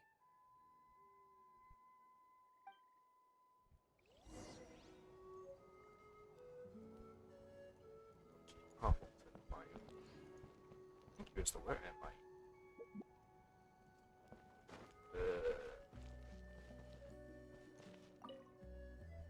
Oh, Miss Traveler, you look so pretty today. You're gonna make sure the Mountain King never threatens us again, right? I believe in you. I'll be cheering you on the whole time.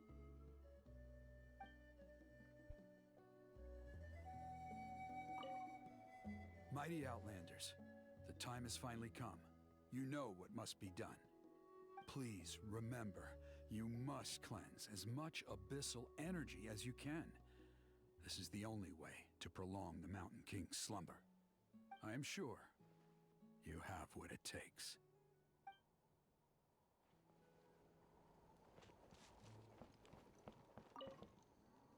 Miss Traveler, you're finally here!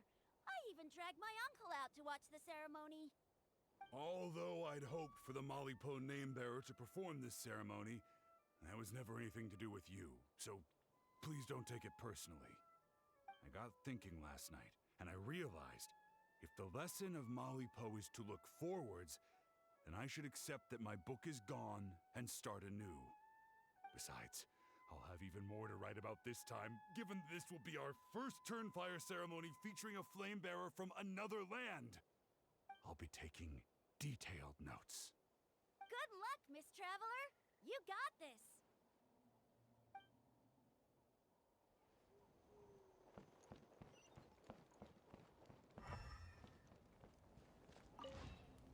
Hey!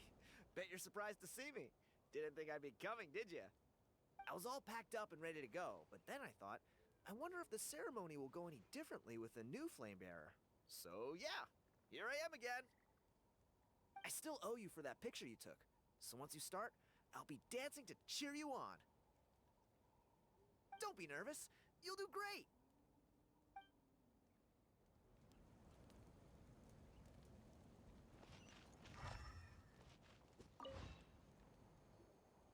How are you doing?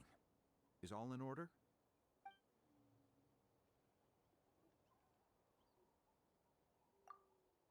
I'm counting on you. Don't forget what we talked about.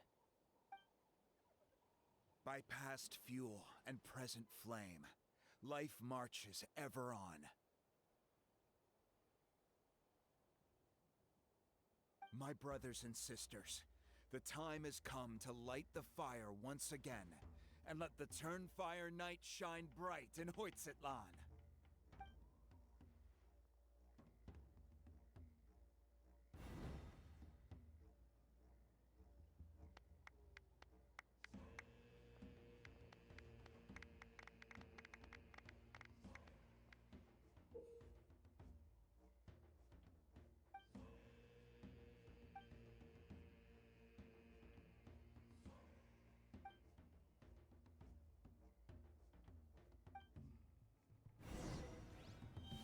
Go get the sacred flame.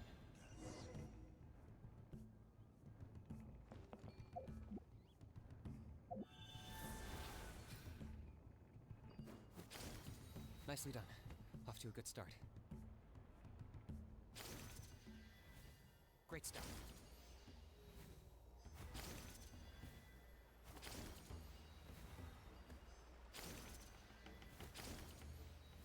You're over halfway. Keep it up.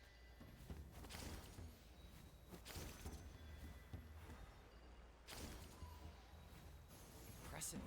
Just one more to go. Come on, one last push. The final sacred flame pillar is up ahead.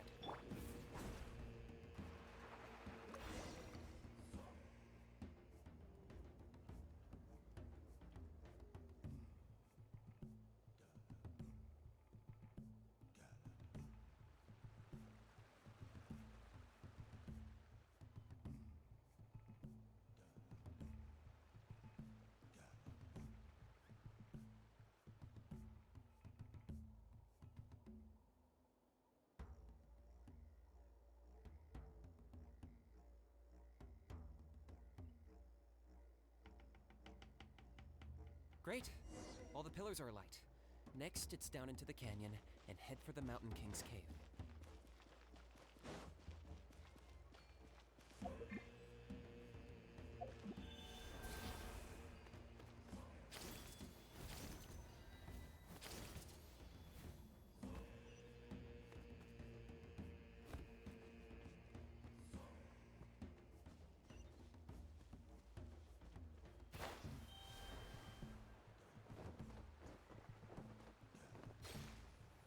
Almost there. The cave is just up ahead. The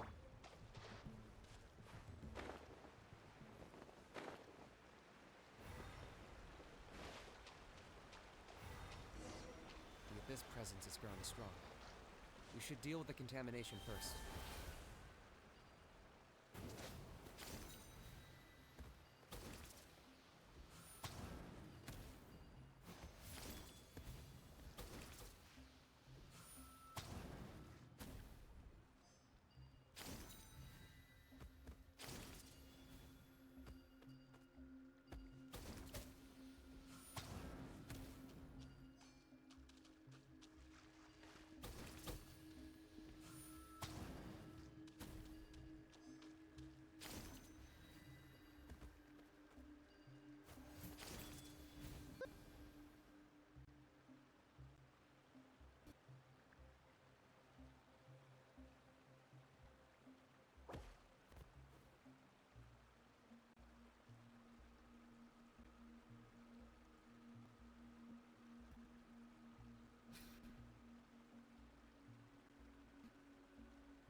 There's the altar of the sacred flame.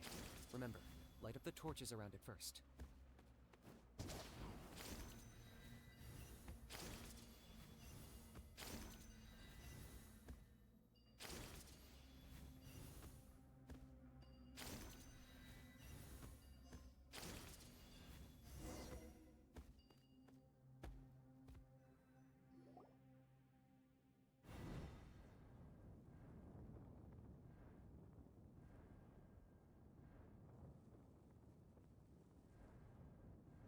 Woohoo! We've lit up the final altar!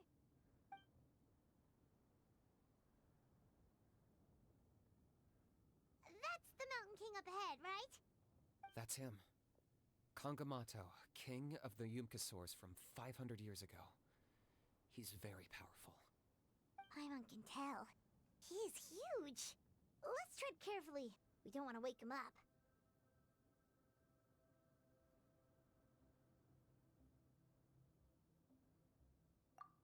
You've made it at last. You did even better than I expected. Traveler, now comes the final and most important step of the ceremony. Please use the power of the sacred flame to cleanse the Mountain King of abyssal filth. There's no need this time.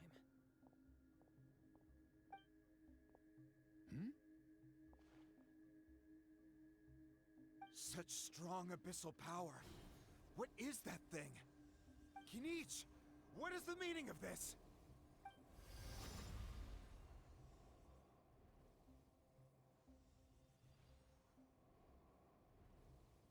Is that a beastly rift?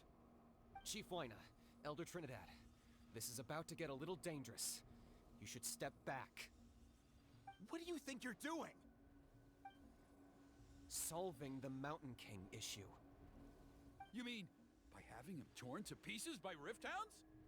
No, stop! We can't let that happen! Foolish Locust! Can't you see? We're trying to shove your Locust King into the beastly rift! But... I'm sorry, Chief Wyna and Elder Trinidad. This is the only way. Can you promise me that no harm will come to the Mountain King? I can't guarantee it, but I'm fairly confident. Traveler, this is not what we agreed on. You must cleanse the Mountain King of every last trace of abyssal contamination. Okay, I see what this is. You've been in cahoots this whole time!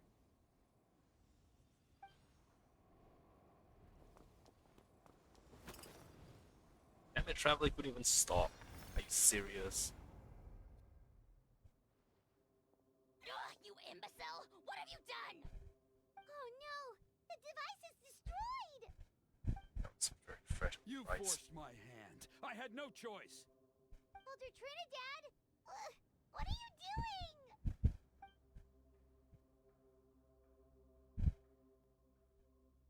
No! The Mountain King is waking up! He will cause even more casualties! Everyone, out! Now!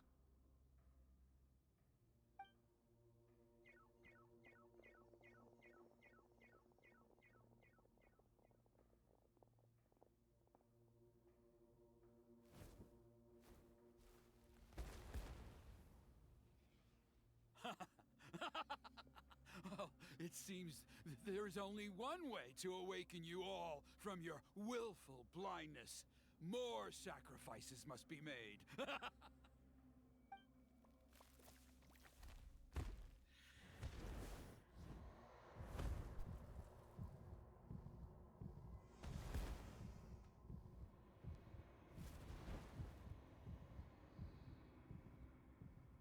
Take me, O Mountain King! Take me as your next sacrifice!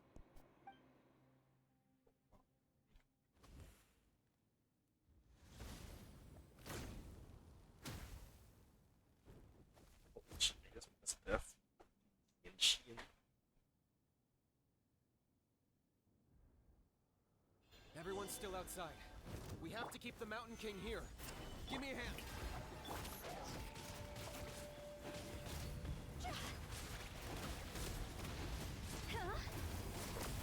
Target acquired. Very good. spam. And some. Watch out for the fruits he's spitting out. You can use those against him. Yeah, that's it. Solidify. Shower me with praise. Locked on.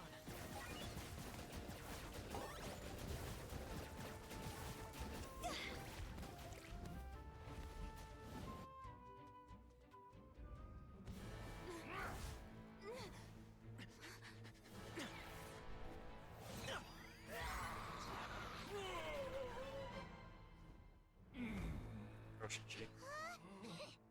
What do we do? We can't open the rift!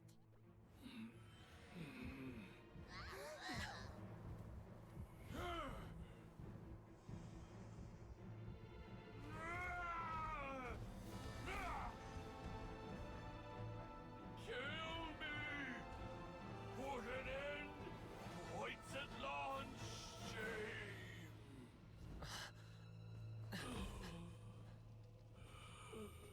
By past fuel and present flame, life marches ever on.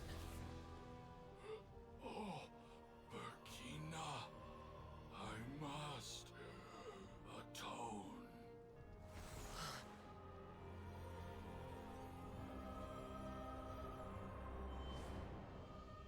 Patience. We will answer to the fire for all our deeds.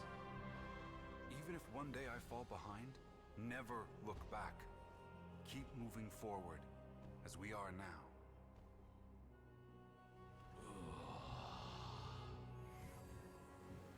Live with your guilt and shame. This is the price to pay.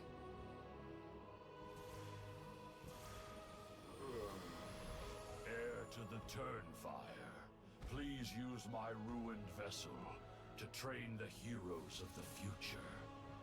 The will of Kongamato will march ever on, till the abyss is stamped out.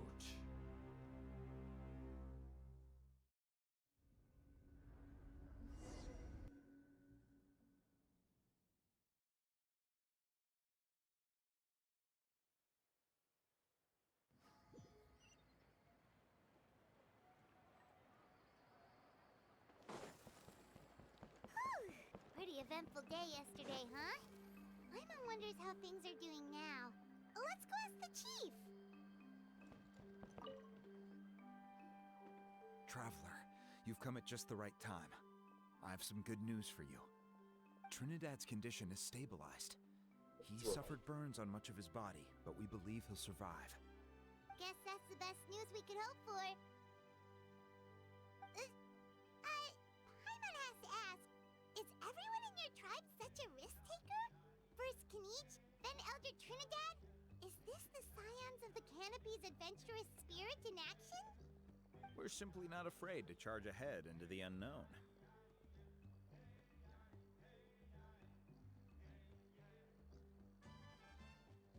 He's fine. Don't worry. He's gone to check on the Mountain King. Something most mysterious has happened.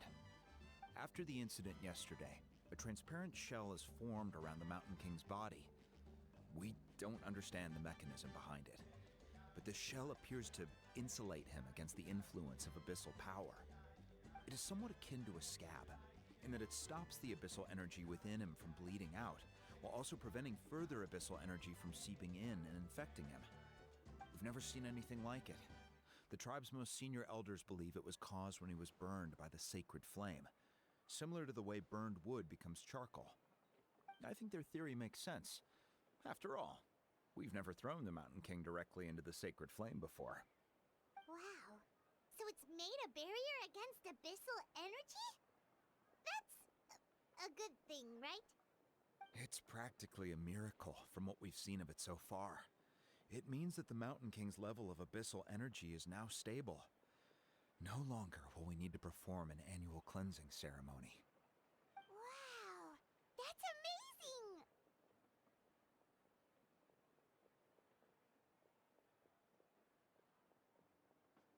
I know what you're thinking. The young people in the tribe are already speculating that yesterday's ceremony was a Turnfire night like none other in our history. Because you and Canopy, You summoned the very flame that appears in our ancient legends. A great transparent ball of fire. And that fire is what saved the Mountain King. Whoa! So that was the real Turnfire? I may be the chief of this tribe, but I've only ever known the Turnfire as a concept in our legends. I cannot answer that question. If anyone can answer it, I suspect it would be the bearer of the Malipo name. He is in the Mountain King's cave as we speak. Ah, so Kanich then. Why don't we go see how he's doing?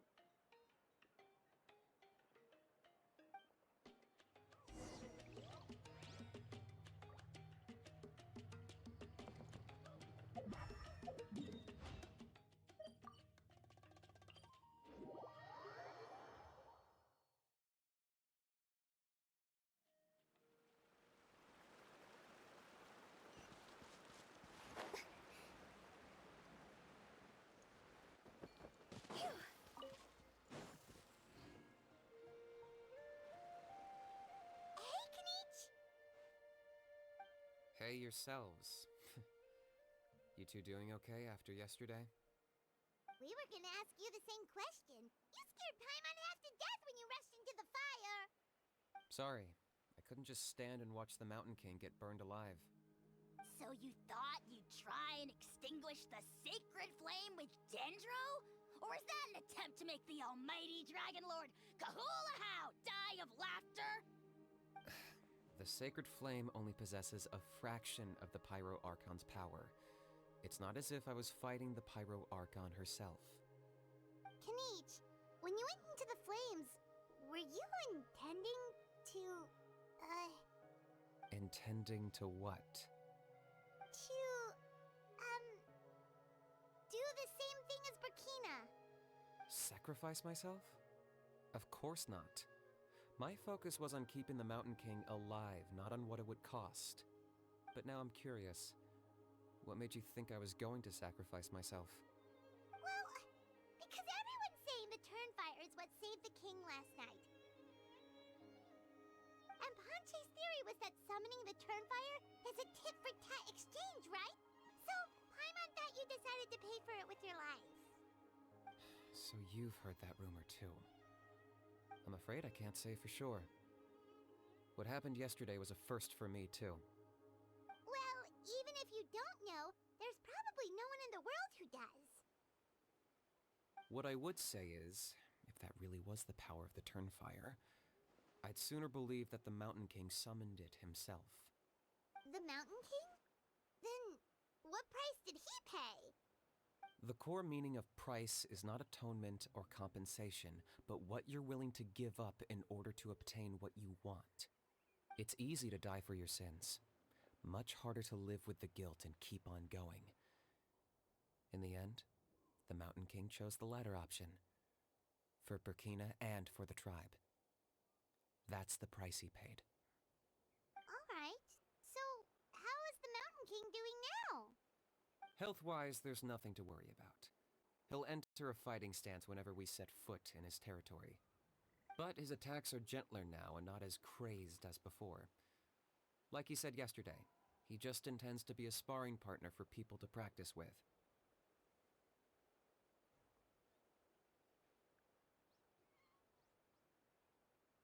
Yeah, I tried communicating with him again, but he didn't respond.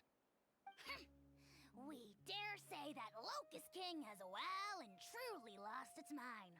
The lights are on, but nobody is home.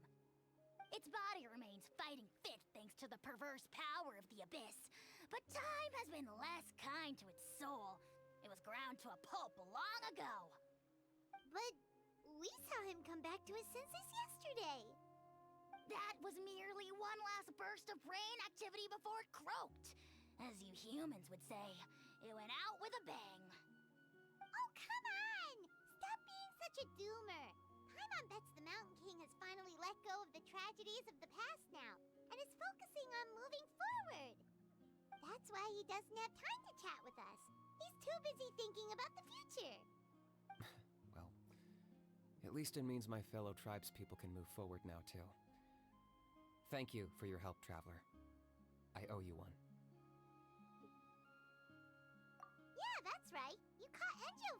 remember? But he ended up being completely useless. It's not a fair trade if you lost out. Ah, that's on him. It's not your fault he's useless. Besides, we're friends now. You don't know us anything.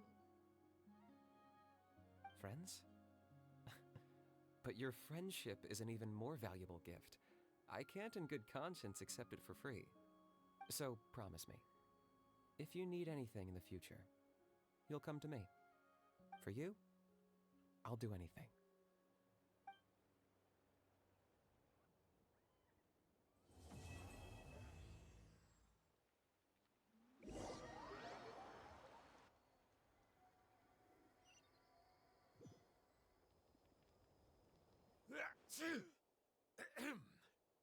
So, in the end, only poor little Hoonie got the sad ending? Yeah, everyone's happy except me. First Nana, then my dad. Why does everyone in my family have to suffer? Hoonie, it'll be okay. Your dad will get better soon. Toba, you're my friend, so I shouldn't say this to your face. But it was all the Mountain King's fault. Huh? Now hold your horses, kiddo. If you promise not to fight, Uncle Sanka will tell you a story. Okay, before you roll your eyes out of your skull, I promise you can trust me. I almost got my eyebrows burned off by the Turnfire after last time. That's why I came back, to make it up to you. All right, I'll just get to the point. Do you know what Uncle Sanka loves the most about your people? What? Your extreme sports. Huh? On my first day here, I got hit by someone falling out of the sky. I believe you call it bungee jumping? It's a dangerous sport, to be sure, but the courage it took to make the jump impressed the heck out of me. So, I introduced myself to the jumper, we made friends, and I even helped treat her wounds. Oh, such a nice friend. Of course. Anyway, the good times didn't last, because I got captured by a powerful foe, so we had to part ways for a while. In the hands of the enemy, I was scorned, scolded, and nearly given away as a gift. Oh, it was so humiliating. A horrible experience to look back on. Why does Uncle Sanka always have to suffer, I thought. So I feel your pain, Hoonie. I was in the same position. But in the end, I made it through, and I left all of those painful memories in the past. I even managed to reunite with my friend. Is that it? The moral of the story is to look forward in life, right? Yeah, we've heard that one millions of times. Sorry, Uncle Sanka, but you're not cut out to be a teacher. Very smart, Hoonie, but not quite smart enough. What I'm trying to tell you is that after I reunited with my friend, I found her injuries were all healed, but she really missed her family. So, I thought you might like to see her too.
She's right behind you. Turn around and see.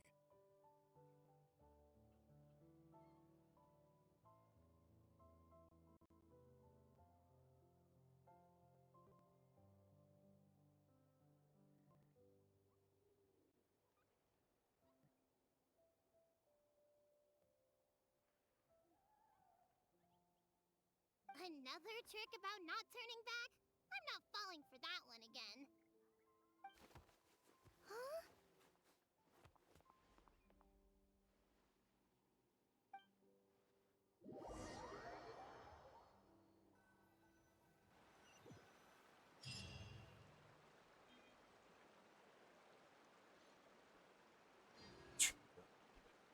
A lot longer than I wanted to, but yeah. I'll see you all later tonight for Star Rail. Thank you for watching. Bye. Silly churl, Billy